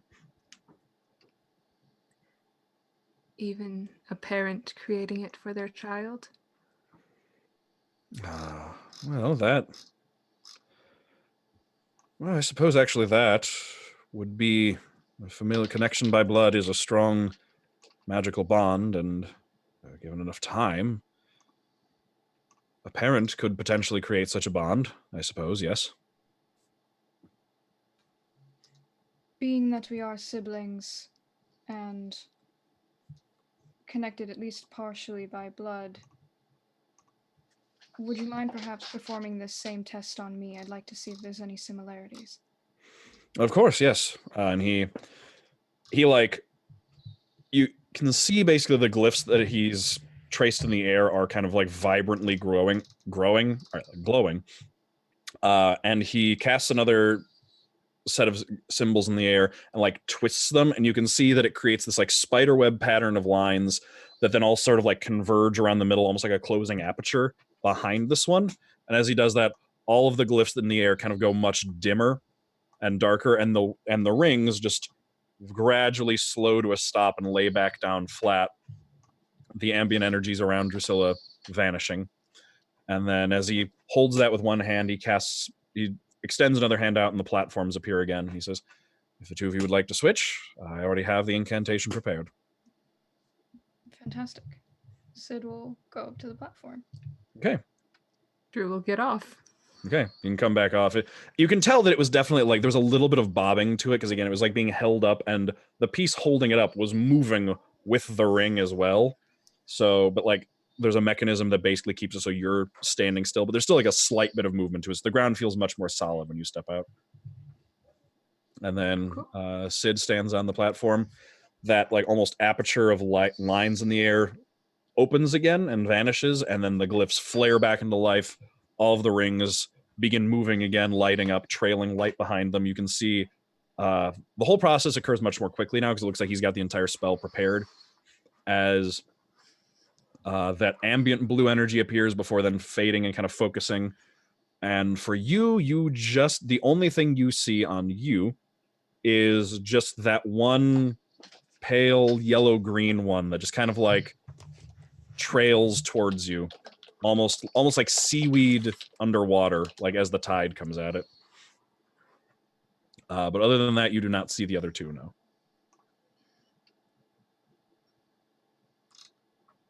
Say that I have a pretty good idea what this one is, at least. The other two of you, however, are standing far enough back that you can see an outline around Sid. You can see almost like the outline. It's almost like, because there's still that slight ambient glowing to the mist, or like that, like almost like mist-like glowing around Sid. And it's almost like a shadow being cast in it as it like is slightly drawn in at the edges. And you can see a much, much, much larger, almost humanoid shadow around Sid. Very, very like long, thin limbs, and currently kind of crouched down so that basically Sid's shoulders and its shoulders line up, and the arms themselves are much more solid. Like the rest of it is kind of fuzzy and a little blurry, and it's hard to see any specific shape to it, but the arms themselves are much more solid and have much harder lines. And as you look at them long enough, familiar? They do, yeah. Have they you look seen like these arms before. They look like the arms that Sid summons off of his back for combat. Ah, that's so sick.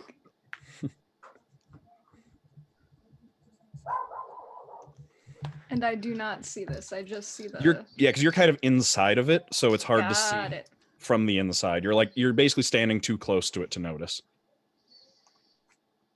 Cool. Mm-hmm. Cool beans. Was there any other questions you had, or? And like he like closes that aperture again, and all of the rings come to a stop, and all of the light and images fade. Sid will step off the platform. Other than Do you know of or perhaps have any means yourself of trying to protect oneself from unwanted attachments, we'll say? Well, there are spells that can be used to protect oneself. Nothing permanent. There are items and artifacts that can be used to protect oneself from intrusions and viewing, unwanted viewing, so to speak. So if that is something that you wanted to look into, they can be found. It would be some time before your friend Hannibal would be able to cast a spell capable of protecting you from detection. Understood. Do you know where we might be able to look? Some maybe in the. I'd have to check my ledgers. There might be something in the caravan that was captured, but I'm not entirely sure. It would have to be specific. There are materials that dampen magic. There is a metal. It's found sporadically throughout the world. There are constructs that have been studied for centuries, large ones, buildings even. The tower in what was once referred to as the Imperial City is formed of it. In its inactive state, it is a very, very dark, nearly black metal that absorbs magical energies around it. There are those who have crafted blades out of them.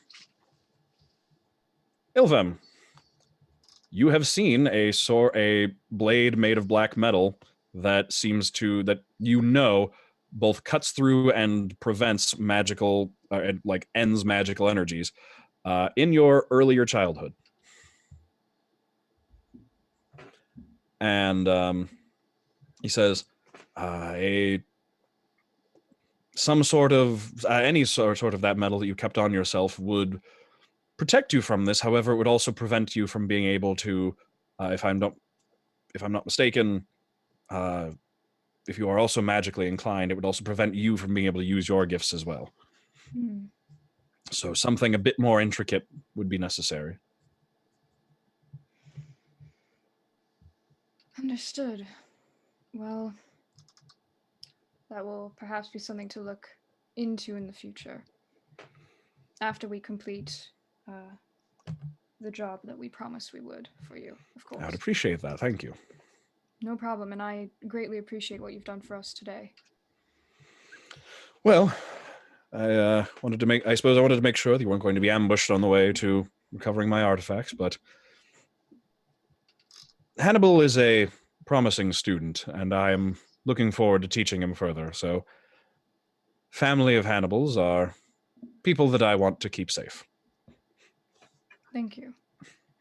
Of course. Well, I cannot speak for all of us, but I say we've taken up enough of your time, that we should probably get going. Other business to attend to. Oh, thank God. There's just been so many words. Well, I should get back to my class. Say farewell to Hannibal for me, and good day to all of you. It was nice meeting you. Bye. You as well. And this time, he traces his finger in an archway, and you can see basically a door of purple energy, like a doorway of purple energy, just appears in front of him. Almost like it's getting blown backwards, but almost like purple flames being blown back in the other direction by an invisible flame, carving a hole in the air. And you can see the classroom on the other side as he just briefly steps through, and then it shuts behind him. Cool.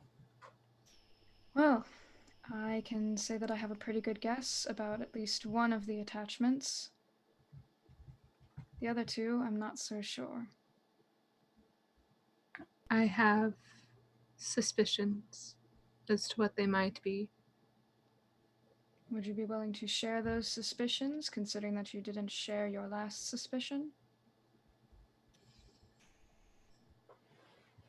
I appreciate that you have secrets, Drew. All of us do. But when it endangers your life and all of our lives, it is best to share those secrets. That's not always necessarily the case, Sid.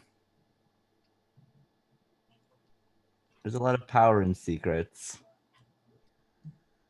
Exactly. And if keeping those secrets from me will lead to my death or the death of those that I unfortunately care about, then I would like to be privy to that information. Then perhaps it is time for us to go separate ways.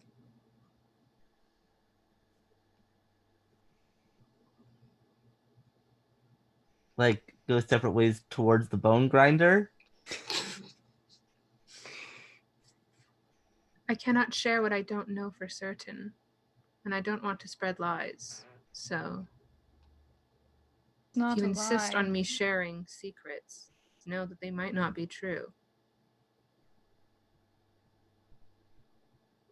I am willing to accept that they may not be true. Any idea is a good idea when we're trying to figure out what exactly is hunting you down.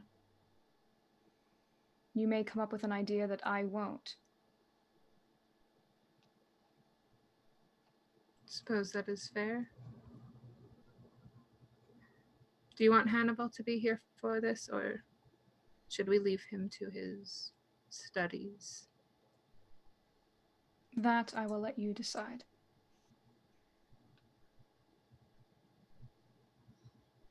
He seems very excited about this. We should let him enjoy it. You wanted to say something, Ilvem? Okay, well, one, what you just said didn't really clearly define your answer. But also, if we are going to wait until Hannibal gets here for you to divulge your secrets, then there was a conversation I wanted to have with Sid. But if you want to divulge them right now, then do that. But again, you did not make it clear what you wanted to do with your answer.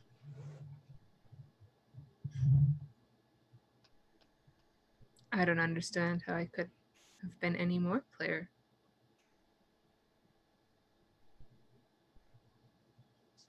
You're very confusing right now, Drew.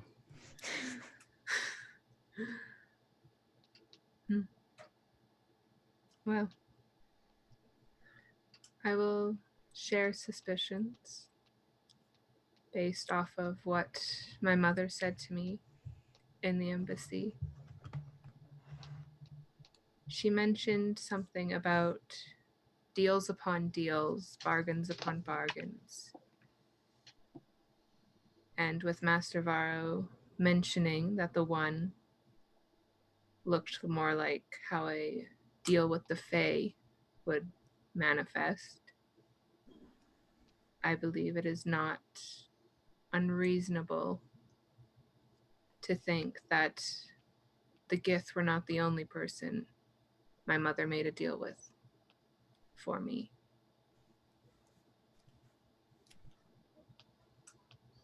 Do you think your mom sold you to the Fae?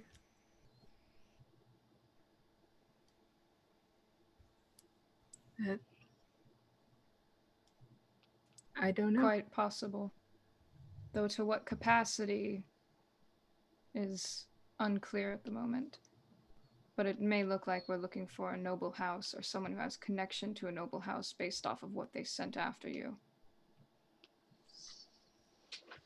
Yes. And it was like pale blue, right? The ring? Emerald and pale blue? I saw that right? Yes. Seems kind of wintry to me.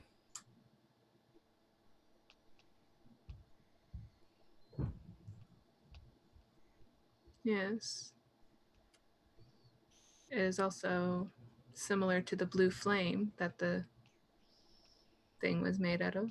So, probably connected.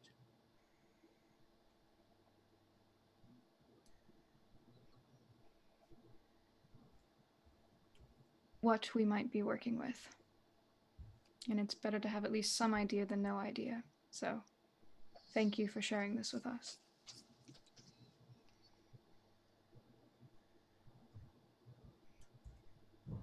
I will leave you two to your conversation now, if that is all you want from me.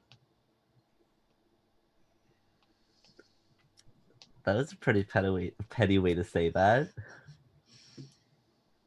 I will say for now, your pettiness is warranted.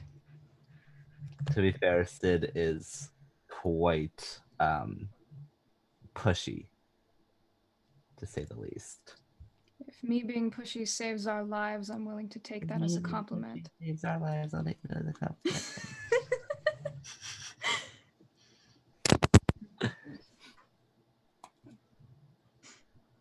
All right. I guess we will walk back up, go where we're going. Okay, so you can go back over and find Hannibal just finishing up the end of his Find Familiar spell. Does this take a while with all the incantation and crypting and stuff? Yep. So you Did find Hannibal Ilvem- sitting in like a little cubicle alcove thing, finishing up the casting of an hour-long spell. You can see him very carefully doing a similar thing to Master Varro, but like much less practice motions. The glyphs are a little more shaky, not as well defined, a little fuzzy around the edges, but clearly still functional. Are we in like that small library thing now? Mm-hmm. And then Sid's gonna hang back with Ilvem. So Sid, I have a fun little game that I'm thinking of. All right. So it's a thing me and my group used to do back at the Enclave. It's called a secret for a secret. So I think it'd be a great way for us to like learn more about each other, you know, really like solidify this friendship. So you tell me a secret, and then I tell you a secret back. And that's just, we can just start today with one secret each. And is this a game that you intend for the entire group, or just you and me as of Eventually, right now? I feel like the rest of them aren't going to be as open to it just quite yet. All right. What kind of secret would you like to hear today?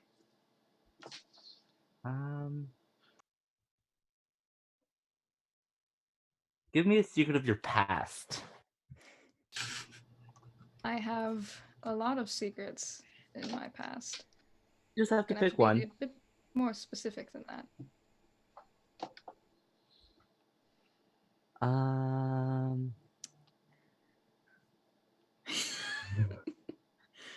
I mean, it really doesn't matter. The game is just secret for a secret.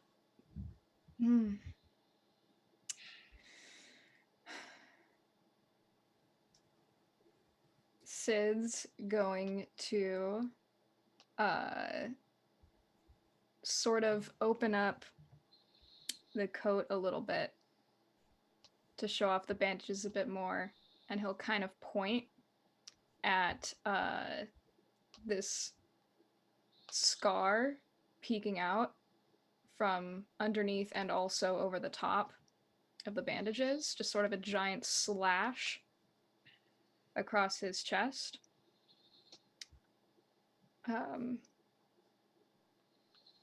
I used to get into fights that really I shouldn't have. And I consider this my second chance at life. Ooh, interesting. Very mysterious. Is that good enough for your game? I mean, I guess I can accept it. Okay, are you ready for my secret now? What is your secret, Ilvem? So my secret is that the Githyanki are currently trying to bolster their population by interspecies breeding.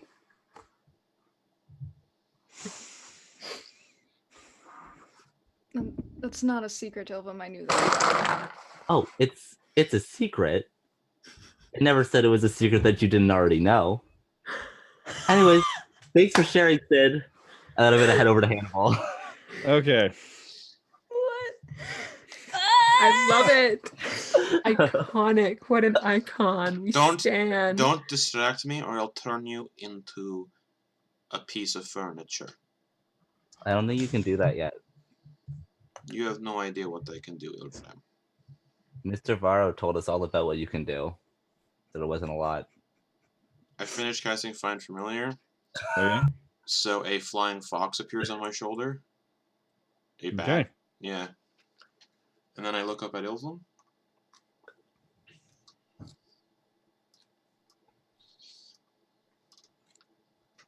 And I just look at him with my eyes narrowing. Mm-hmm. It's a cute fox. Are you trying to turn me into furniture right now? No, something else. I'm gonna like go down onto my hands and knees and be like, look, I'm a table. You did it. That's not what I'm doing. I'm just looking into you, figuring things out. Good luck with that. Anyways, are we doing Bonegrinder now? No, I don't want to anymore. Ugh. I wanted to get your hopes up and then smash them into pieces. I hate this group.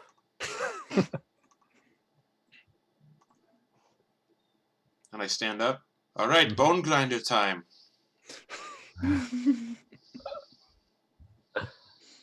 By the way, as you finish the spell, basically, what happened was you had these like glyphs and everything around the smoke coming out of the incense bowl, and as you cast the spell, the smoke, normally smoke, goes up, trails off into nothing. The smoke kind of went up and like almost like hit a solid barrier. And what you all saw was Hannibal slowly casting the spell, making adjustments, and the smoke slowly like filling up this space in the middle until like the smoke basically filled the shape of a flying squirrel, almost like smoke inside a glass bottle where it hits the edges.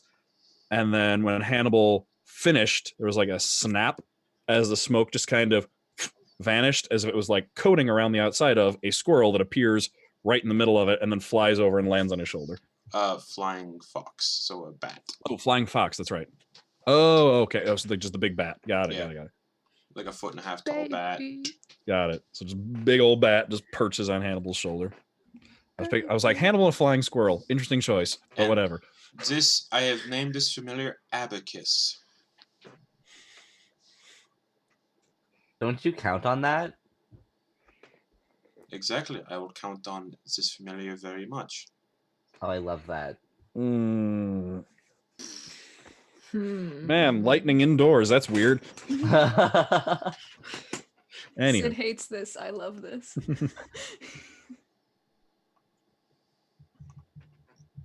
So, where Hannibal has summoned his familiar. You have learned more about the magical energy surrounding Drew and Sid. Where are you off to now? Bonegrinder. Okay. I'm gonna like start like a quiet chant, just like Bonegrinder, Bonegrinder, Bonegrinder, Bonegrinder. We're in the library. Wait. I get significantly louder. Can you be quiet, please? I think there's people trying to study. I apologize for them. We're leaving now. Bonegrinder. Come on, we're leaving now. I'm Okay. sorry that I didn't take silence, everybody. So you make your way out of the building. You make your way back towards the middle of town, just by the river. And Hannibal and Drusilla can lead you to this area because they have been here before once. Actually, a couple times you've been to this area where the road kind of like opens up into a very wide, kind of like semicircle plaza with buildings lining it. And this place, these buildings look like places to buy and sell magic items. They look like weapons and armor shops. They look like inns, bathhouses, any kind of place that would pretty much be appealing to an adventurer type. And at the far end, the plaza kind of ends in a wall, almost like a short cliff face, set in where it's like a straight wall up, and then the ground kind of slopes down until you get to what almost looks like a cavern entrance with, at this point, a big like freight elevator looking thing with several pulleys and chains attached to it, and a team of horses set up around a crank, and a few people standing around manning that. And Hannibal and Drusilla would know that is the elevator down to the entrance to the Bonegrinder. Look, Drusilla, I have a familiar now who is a bat. named I Abacus. I see that. He's going to peck out the eyes of the other two when they're sleeping. Because That could be advantageous. They're very rude to us sometimes, Drusilla. They very much are, and I'm beginning to not like it. I understand. I wish Aja was here to cut them into pieces. Yes. Yeah, they're even making me miss Reggie. I Good. know. I hope they're okay. Me too. Do you think they're still here? No, I'd probably not.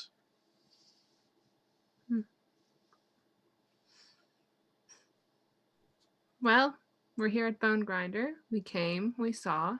Let's go home. We conquered. We haven't conquered yet. I foresee us conquering. Let's conquer. Let's conquer. Let's conquer. Alright, then are we doing this? Yes. But before that, I dismiss my familiar. Okay. So your familiar just kind of fades into mist and vanishes.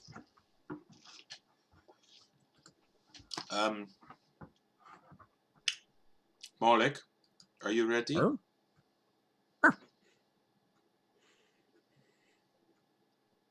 Wunderbar. And I step forward into the Okay. Bonegrinder. Well, you can go up. Yeah, you go up to the elevator. You can see a couple of individuals standing there. Both looked fairly well armed in functional metal, like iron and steel armor. Nothing fancy. And when he says, "Oh, are you coming up to challenge the Bonegrinder then?" Yes, sir. Fuck yes. Kill everything. Smash heads. Break bones. Drink blood. All right. Just step on then. We'll lower you down. Any of you done this before? Yes. No. No. No. No.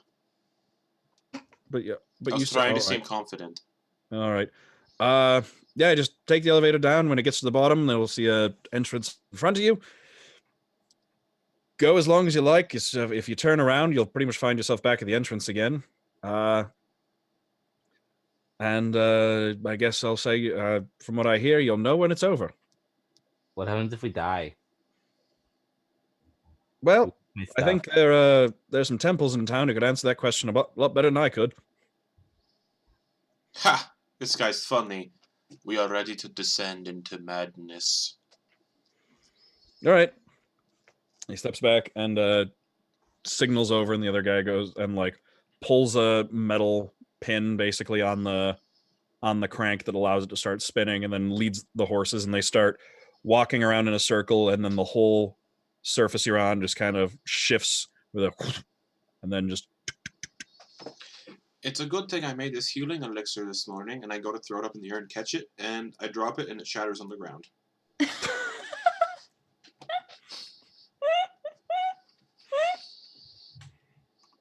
Oh. Yeah, good thing. You know, well, I don't need it.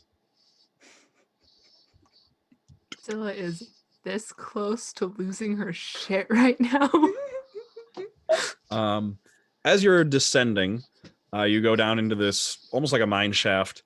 Looks like that's been the stone has been carved out on all sides around you. But in front of you, eventually the stone gives way and kind of peels back. And you can see just a wall of what looks like brass and metal and copper clockwork mechanisms about as far as you can see in this tunnel, probably like 10, 15 feet wide, just in front of you. And some of them like occasionally slowly shift and rotate by, just kind of like almost bands of metal gears, that sort of thing. As you descend down probably a good 200 feet, and you see this go down the entire way in front of you. Finally, you get to the bottom, where there's a very large circular brass opening, almost like a fitting set in with giant bolts about this big around, set in at intervals, like anchoring it into the wall with a platform sticking out. that the elevator stops at. And ahead of you, you can see just kind of a wall of like just straight up and down like slats of metal straight in front of you.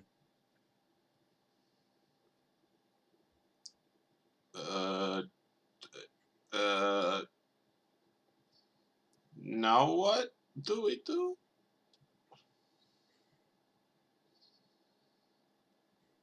I don't know. Open sesame. You step off the elevator? Yeah. Okay. As soon as you step off the elevator onto the platform, you can hear the entire underground area around and just in front of you is far, like extending outward. You just kind of hear it thrum with this very, very low sound that it's less that you hear it and more that you like feel it vibrating in your chest. Just like a, and then you can hear a clicking and grinding sound up ahead of you as it sounds like the entire mechanism in front of you begins shifting and changing and rearranging itself. You hear there's the like Transformers, but way bigger. As just you can hear the rearranging and shifting of metal, and then finally the metal slats in front of you open like a pair of teeth, half go up and half go down, alternating, revealing a hallway in front of you. And it appears to be lit in here. It's almost like you can see that the floor is fairly solid. The hallway is circular, made up of these rings. And wherever there's space between the metal pieces, light just kind of filters in from behind the walls. Well, we've come this far, Ilvem. You may take the lead. You've wanted to come here the most, so you can just go through first. Sounds good to me. I'm gonna lead. Proceed cautiously, please. I'm not going to proceed cautiously. I lean over to Drusilla. See, this is the way. Yeah, see, we're good. I don't know what I was going to say. So you walk forward along this hallway. Eventually, it opens up into almost like a gallery. It's a pretty open first floor with a balcony running about 15 feet up, running along the other three sides, basically not the wall you're coming from, but just kind of like an open balcony running along the other three walls. And as you come into the room, you see 6 humanoid shapes spread evenly throughout. You can see three on the left, 3 on the right, 2 on the left, 2 on the right, and 2 in front of you. And you can see just this very, very, very thin humanoid shapes standing perfectly still as you walk in. And as you get in, the light from behind the walls flares into life, and you can see 6 skeletons standing around the edge of the room. And as you all come into the room, they all just kind of go, as their heads snap up, and then down at you. And then each of them reaches behind them, draws out a bow.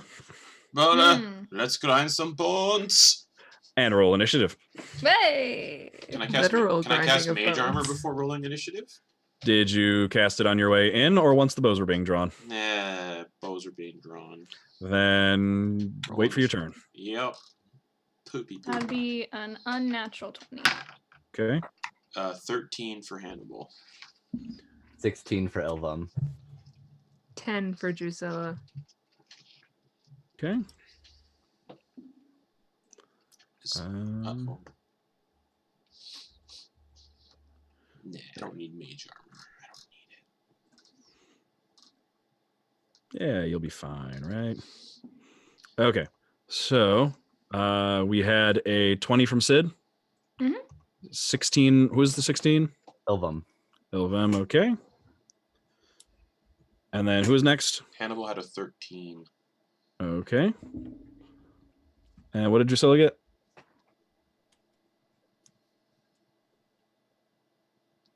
$10. Okay.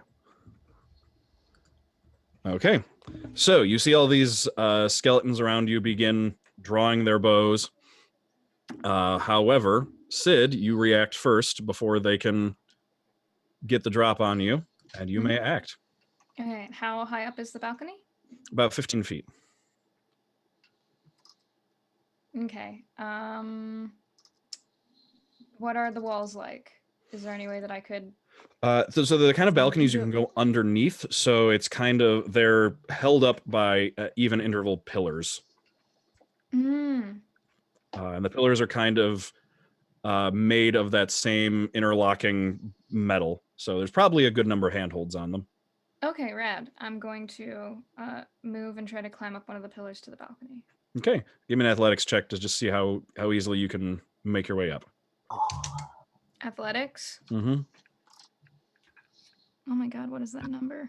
I'm using my elven dice. Okay, hold on. Oh my god, hold on. Oh my god. Oh crap. Athletics? Could I maybe persuade you for an acrobatics? It's kind of hard because it's hard to get like a running start. There's not a lot to like jump and flip off of. It's pretty much just a straight finding handholds, hand strength, and just pulling yourself up onto the second floor. You're valid. That's an 11. Okay. You make it, but it takes all of your movement just to get up to the top, leaving you with two of them a little further along. Okay, so there's none like immediately right next to me. Correct.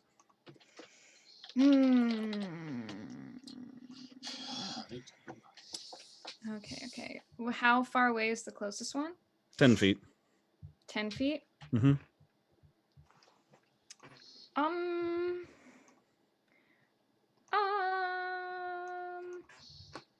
I'm yeah, okay. I'm gonna throw my spear Okay. at the closest one. All right. Also, as you get up, you can see that these skeletons are clad in what looks to be just a random assortment of pieces of armor. Some looking older than others, like a scrap of chainmail, but a plate mail pauldron, leather breastplate for some of them, like just bits and pieces of a variety of different types of armor. Okay, rad. And we go ahead and make the attack. Okay. Boop. Okay. That is 22 to hit. Oh yeah, yes, that hits. Woo! Okay. That is 9 points of damage. Okay, so you take your spear and you throw it forward, and it just pierces through the leather armor of this one. You can hear it, the cracking of bones as it like embeds into its rib cage and sticks out the backside of it. And it stumbles back, then it turns up to face, and you can see your spear just jutting all the way through it, impaling it as it continues to draw its bow towards you. Sick.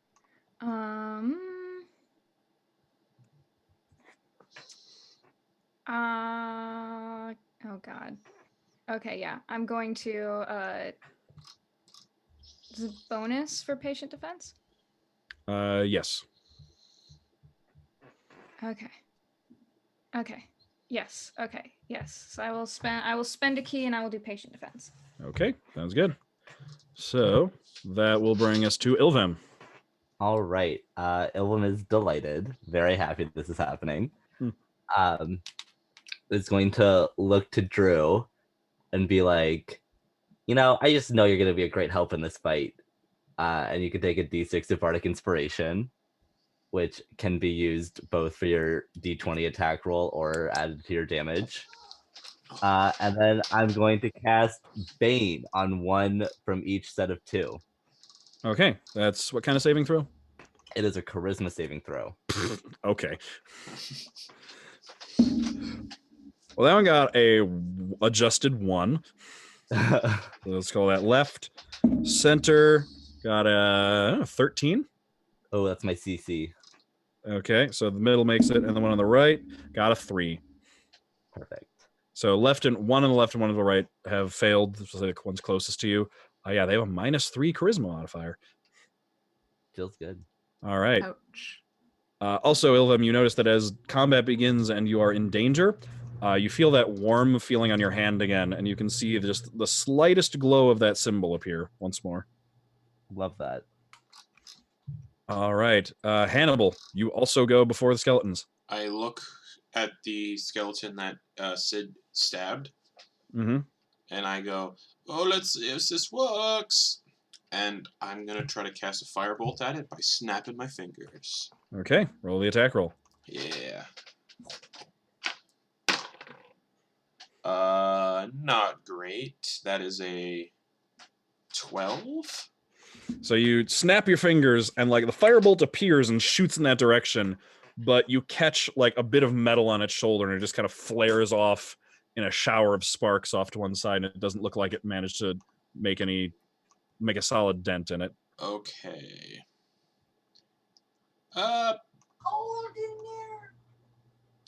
Bonus action. Could I throw my light hammer? Because I have 2-weapon fighting. Yeah, I think for 2-weapon fighting, you need to use your action on an attack with your main hand in order to attack with your offhand. Yeah, so, yeah, that is correct. Okay.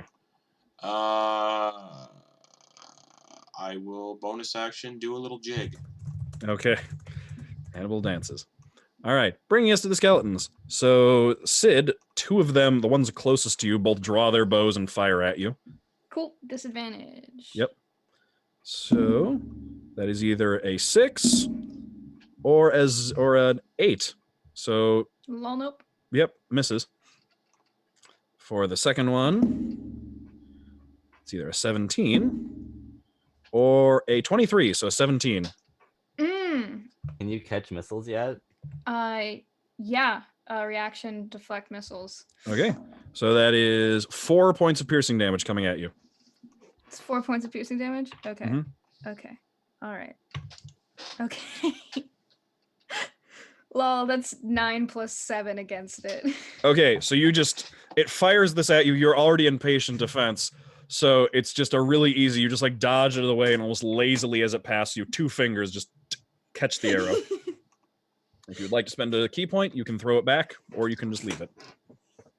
I'm just gonna drop it. All right, so you catch it and you can just like flick it off to one Yes. side. Ding, ding, ding, ding, ding.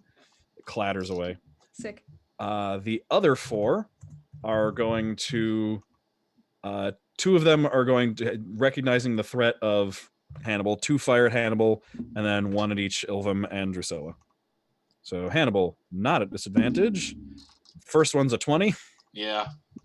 Second one is a 9. Nope. All right, so one of them manages to sink into your shoulder, but the other one you manage to duck out of the way of for 5 points of piercing damage. Okay.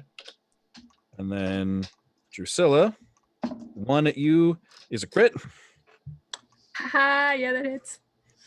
Yep. For 10 points of piercing damage.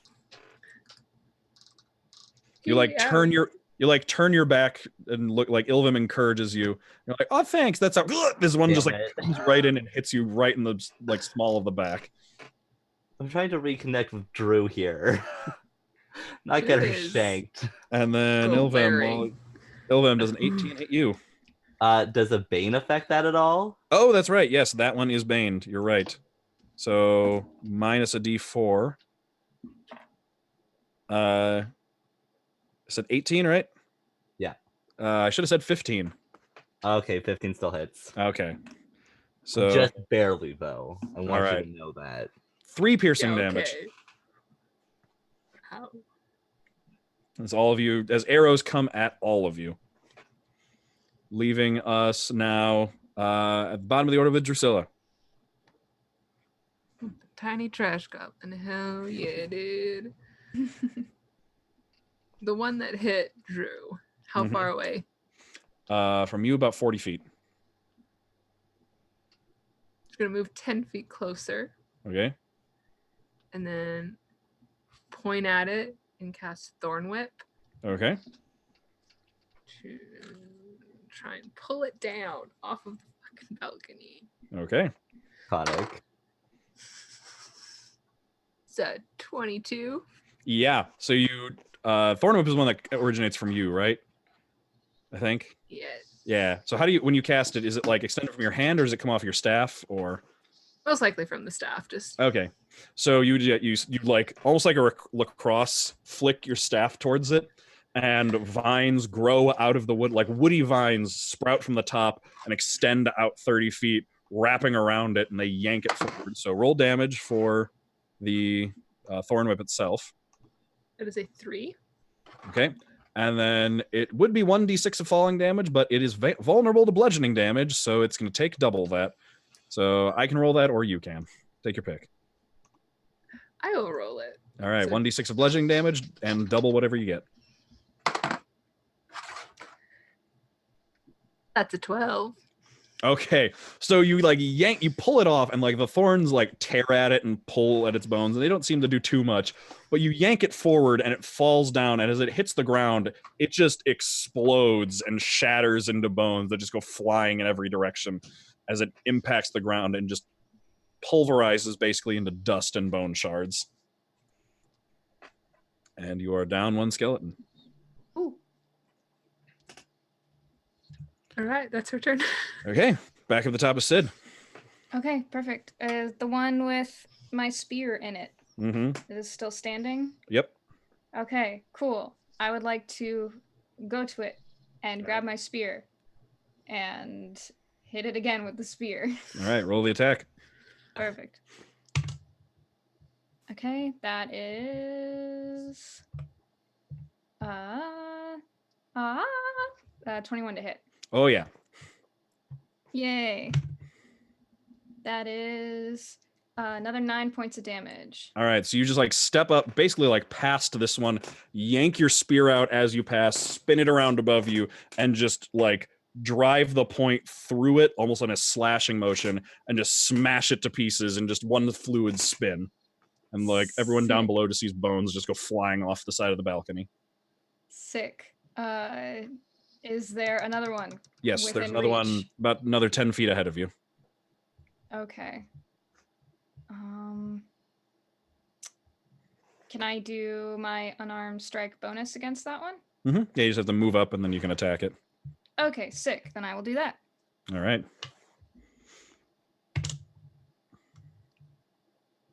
That is 23 to hit. Yes, that does hit. Okay.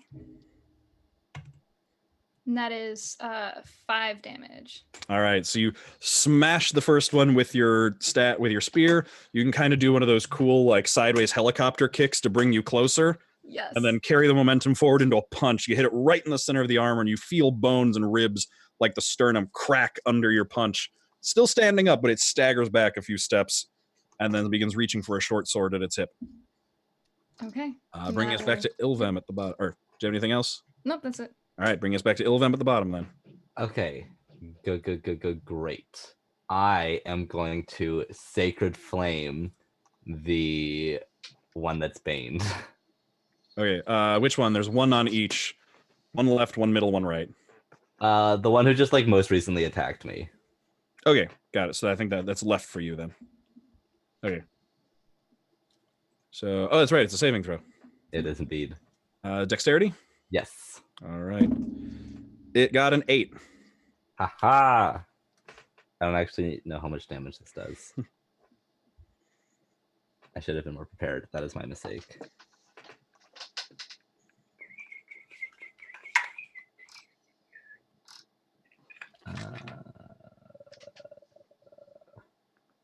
So D8 of radiant damage. It's 2 radiant damage. Okay. So, Ilvem reaches up in that direction and reaches up towards one of the ones on the left, and Hannibal and Drusilla, you would be able to see as Ilvem reaches up with their hand and like closes it. There's this kind of swirling symbol that flares into golden light in the back of their hand, and then just a shaft of light out of nowhere, just like sunlight peeking through the clouds, suddenly vibrantly flashes into light down at an angle at one of the skeletons that fails to get out of the way fast enough. You can see it just like sear some of the armor off of it. Aha. Never seen Ilvem do that before. Anything else, Ilvem? And then I am going to bonus action. I'm gonna heal Drusilla Okay. with one of my Celestial Pack healing die. Okay. Bro, what the fuck? So you get 4 points of health back, and they just kind of like look at you, and you're just kind of like bathed in my like halo light. The halo kind of like flares into brighter light and shines it on you. It's just a very warm, comforting light, and you can feel some of your wounds starting to close as a reaction. Or mainly just the one. You only been hit once. Yeah. The pain in your lower back just kind of lessens. The one physical one, because we've got a lot of mental ones. All right. Is that it? Yeah. All right. Hannibal. Firebolt at the one that shot an arrow at me. Okay. Roll it. 17 to hit. Yes, that hits. So yeah, swirl the glove around, even though I don't need to use it for wizard spells. And then firebolt over at it. All right. Roll the damage.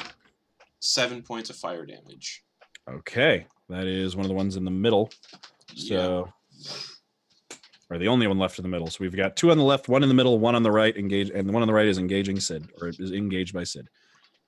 Anything else, Hannibal? Congratulations. Nope, that's it. All right. Speaking of skeletons, the one against Sid just tosses the bow to the side and draws this like jagged. It looks like it may have been a longsword at one point by the size of the handle, but Andoril style, it has been like sheared off halfway along and is just comes to like this very specific point as it's kind of this curving jagged line, and it's going to swing that at you, functioning as a short sword. Sick.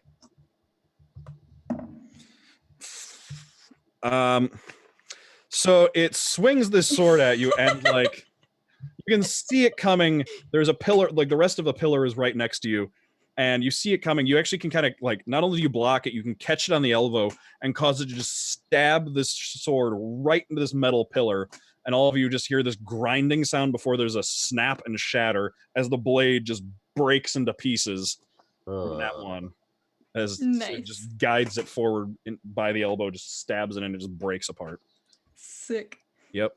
And then there are 3 aside from that, 3 left. So 1 attack for each of you. 1 for Ilvem, 1 for Drew, and 1 for Hannibal. Bring it. So Ilvem, that is a 15. Wait, but it's a 14.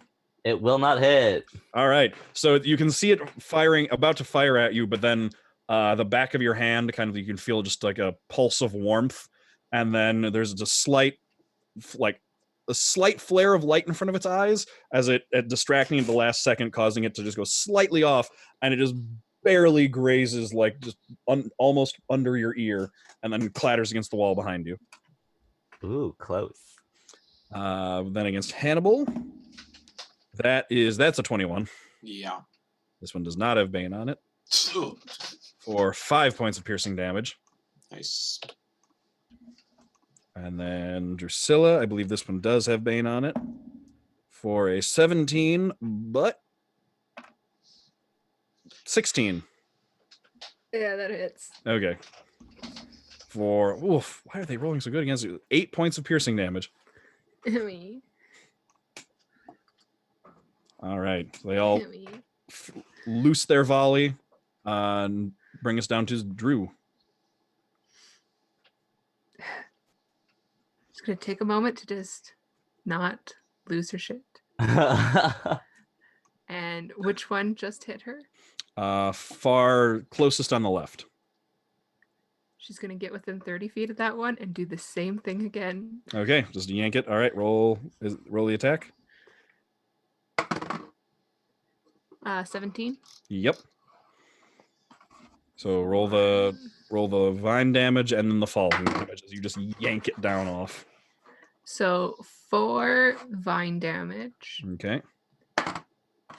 And 10 fall damage.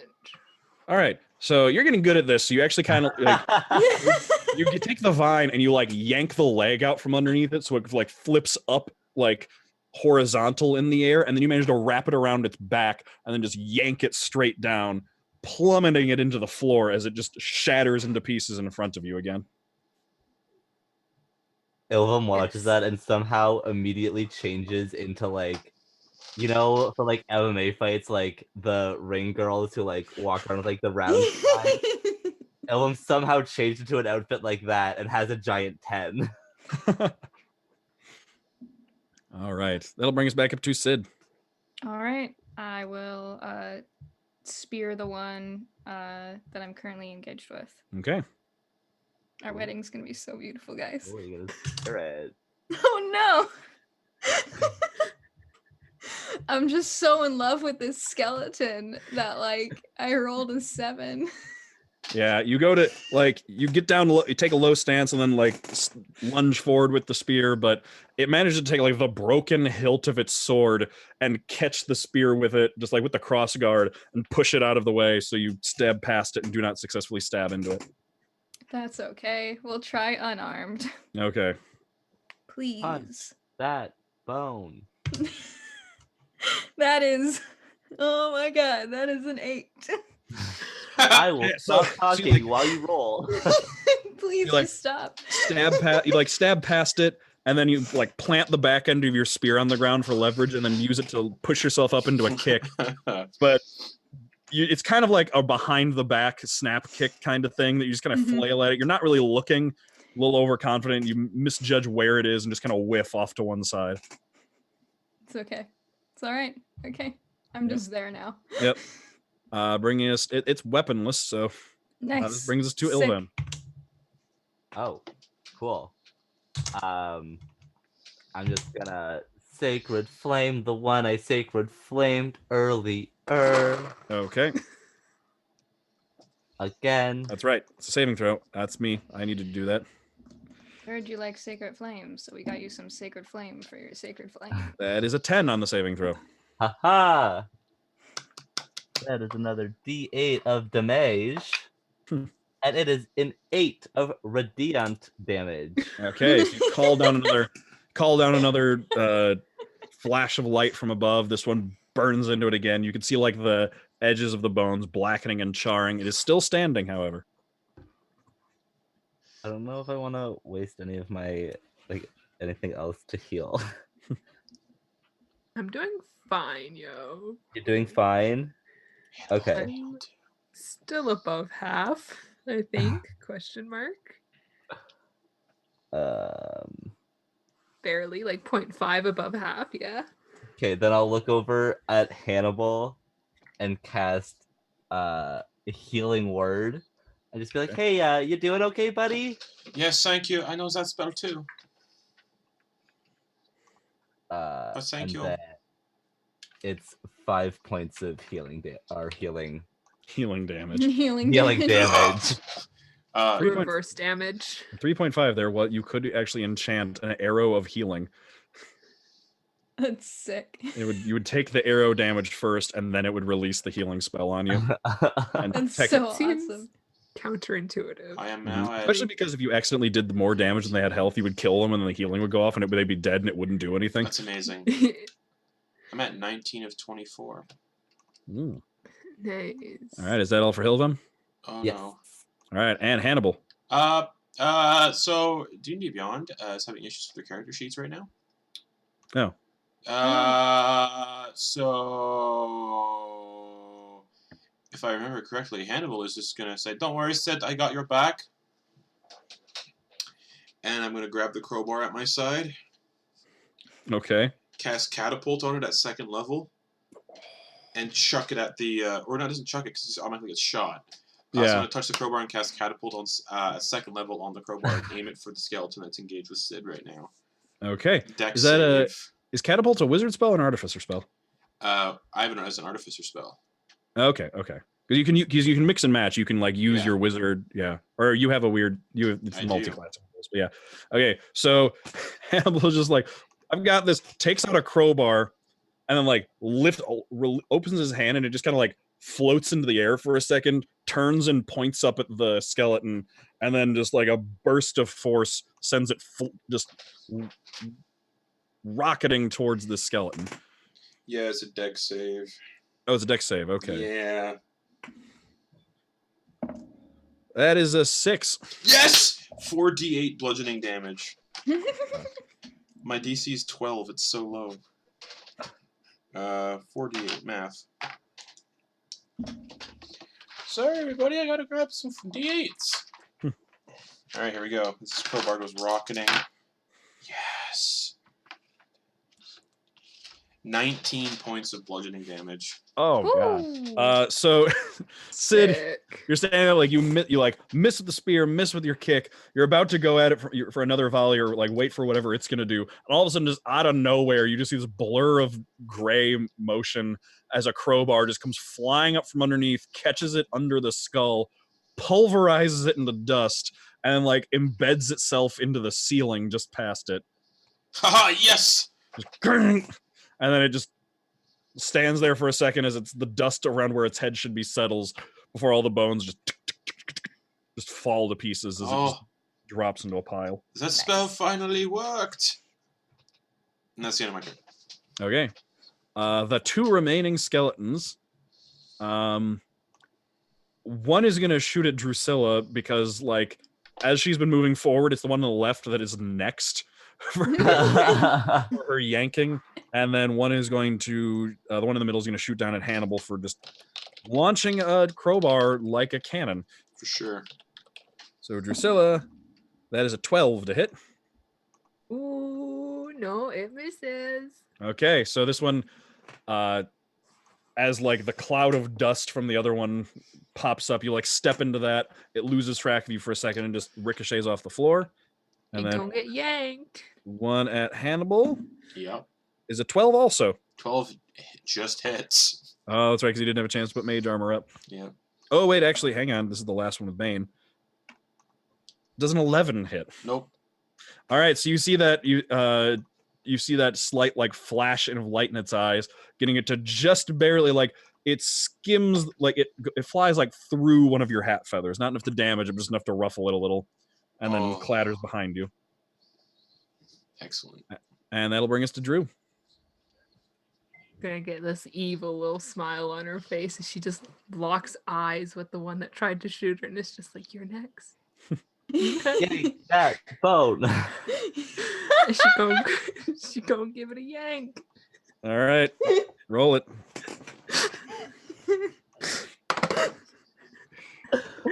I'm bad at math, yo. 24. Yeah, yes, that just succeeds. Yes. So 4 vine damage Okay.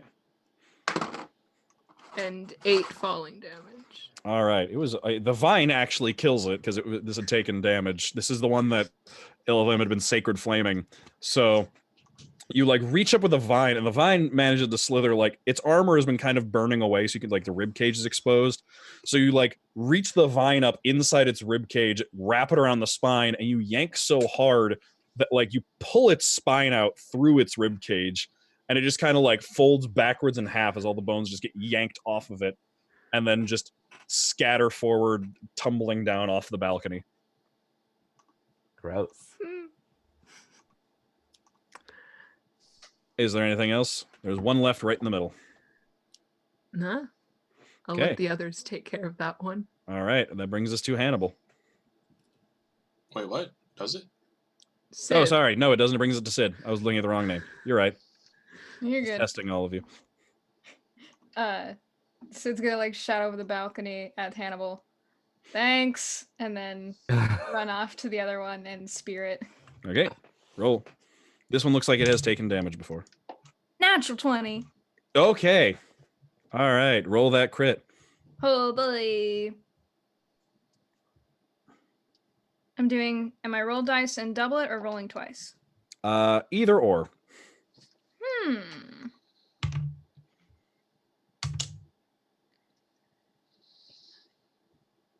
And I don't double proficiency, I don't. So that's just 10. 10 damage. Yes. All right. So you do a cool wall run because it's like it's a curved front side of the room. So you like run along the curved side of the room and then leap off of it and bring your spear down through it, like through the shoulder, out the other side of it.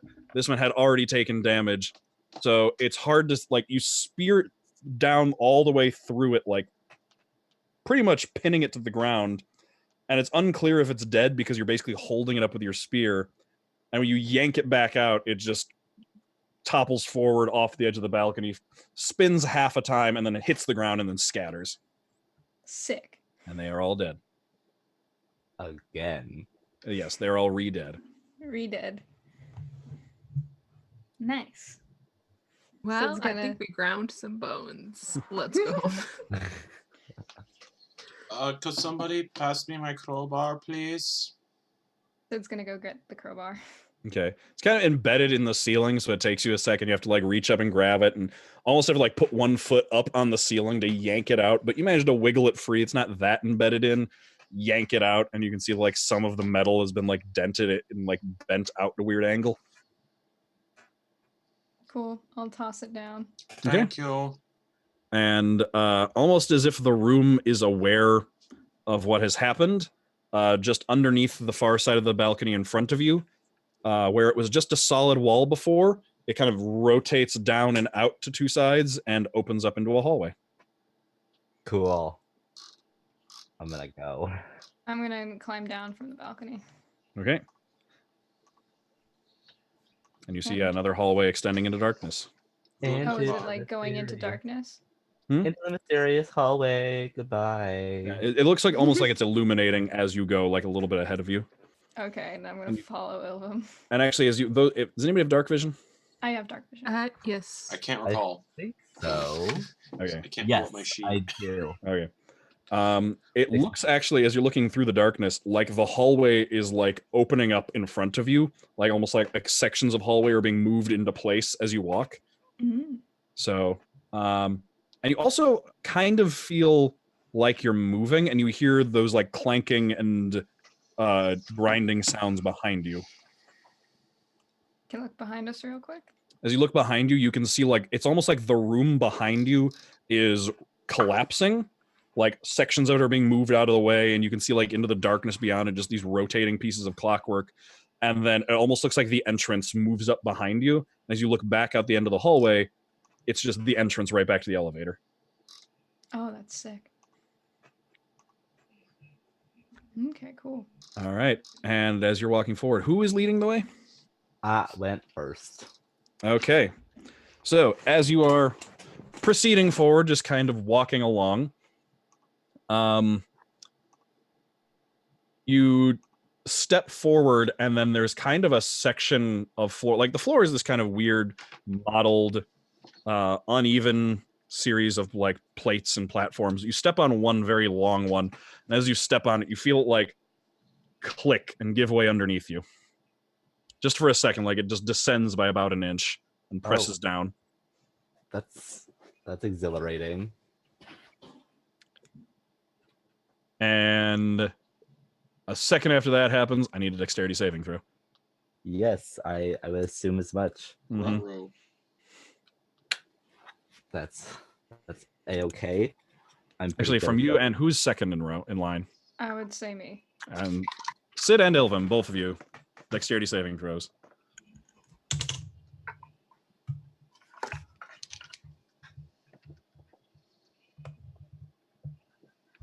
Uh, 19. Okay. 10. All right. So Sid, you manage to like, you hear the clicking sound, and you see like panels in the walls slide open, almost all the way around, like nearly floor to ceiling, like a ring in the hallway slides open. You can see these little, almost like nozzles made of brass that open up, and you spot those in time, and basically kind of see where they're all pointing, and press yourself up right up against the wall. And all of these darts come flying out. You manage to just like hide in a place where there's none of them are pointed at you, and all of them go flying past. Ilvem, not so much. So, Ilvem takes 3 points of piercing damage. And then I need a Constitution saving throw now. Ooh.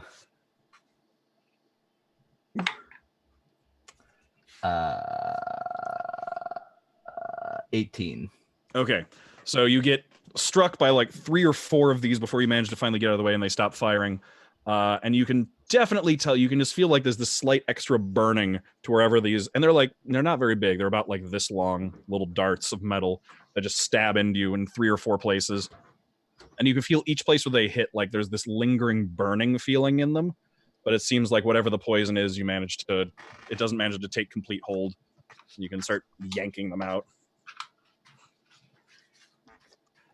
Yeah, I yank him out. Okay. That was funky. Are you all right? Yeah. Okay. Do you continue forward? Before I continue forward, Mm-hmm. I'll be like, hey, does anybody have like a cup of water? A cup worth of water on them? Anybody got some water? No. Pretty sure I have a water skin. Yeah, hand you my water skin. Okay, great. I'm gonna use it to cast Armor of Agathis at 2nd level. Okay. So you take that water, and the water turns like as you you like pour it on yourself, I suppose. It like spreads over your body into an armor coating of ice. But also it's very like the dramatic like like Flashdance style. yeah, very that. All right. So you pour the water over yourself, and as it like runs down your arm over your body, it just like forms into this very elegant armor of ice. And you can Perfect. proceed forward. And I am ready to proceed forward. Okay. You continue onward, and eventually the hallway, as it's being placed in front of you, looks like it opens up into a large room. This room is about like 40 feet wide by 60 feet long, and you can see that it is basically split up into 10 foot by 10 foot tiles almost. It looks like the area around the edge of the room is very solid. Like you can see it's anchored, almost like welded into the walls. But everything in the middle, you can see like a slight gap around these 10 by 10 tiles that run the middle of the room. As you come inside, the lights illuminate, and you can see fills the room with light, each of you casting shadows in a direction.